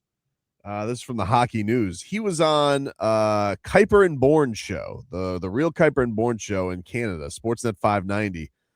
And he was talking about the upcoming draft, the Panthers holding the number 9 pick. And he said, with the Panthers, he says, one final thing. Think about this. Everybody's trying to get into the top 10 of this draft. Florida has the 9th pick in the draft. Where's Brady Tkachuk going to want to go? Think about this. The 9th pick in the draft, the top 10 guys are great players. Florida will never have another top 10 pick for 2 or 3 years. This is the time where you got to move on Florida. You pick up a couple of quality players. You pick up the 9th pick, and Brady wants to go to Florida. You know that he's probably going to be there within 2 years. 2 years there is the magic number. 2 playoff series. I wouldn't be surprised if Brady Tkachuk is in Florida at the draft. Wow.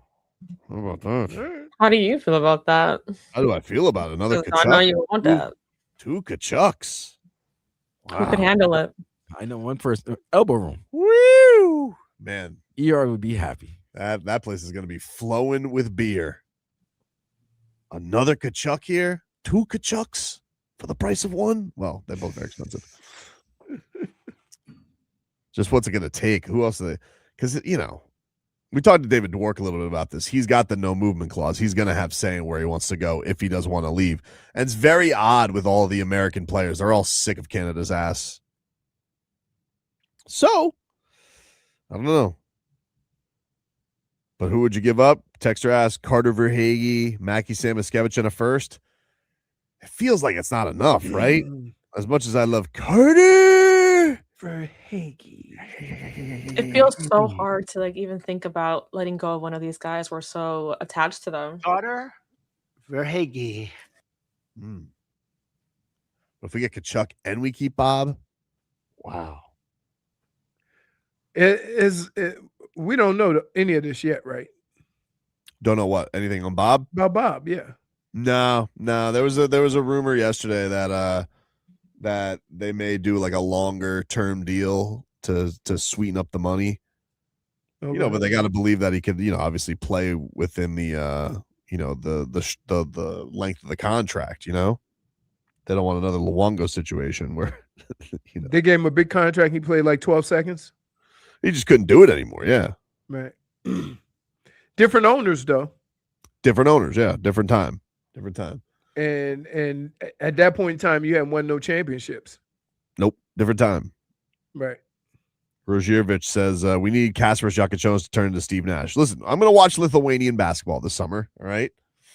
And you guys will be very eager to hear what I have to say about the Lithuanian lizard and what he has to do for Lithuania. The Lithuanian lizard. I'm you telling guys, you, it's a lot of people too. I'm telling you, it's going to catch on. It's going to catch on. Don't you worry about it. I can't wait to see him in action, though. Big things. He shot the lights out this year. Now, can he get in the paint? These are big questions. He's not even 20 yet, though. I think he turns 20 in like 3 days. Very young lad.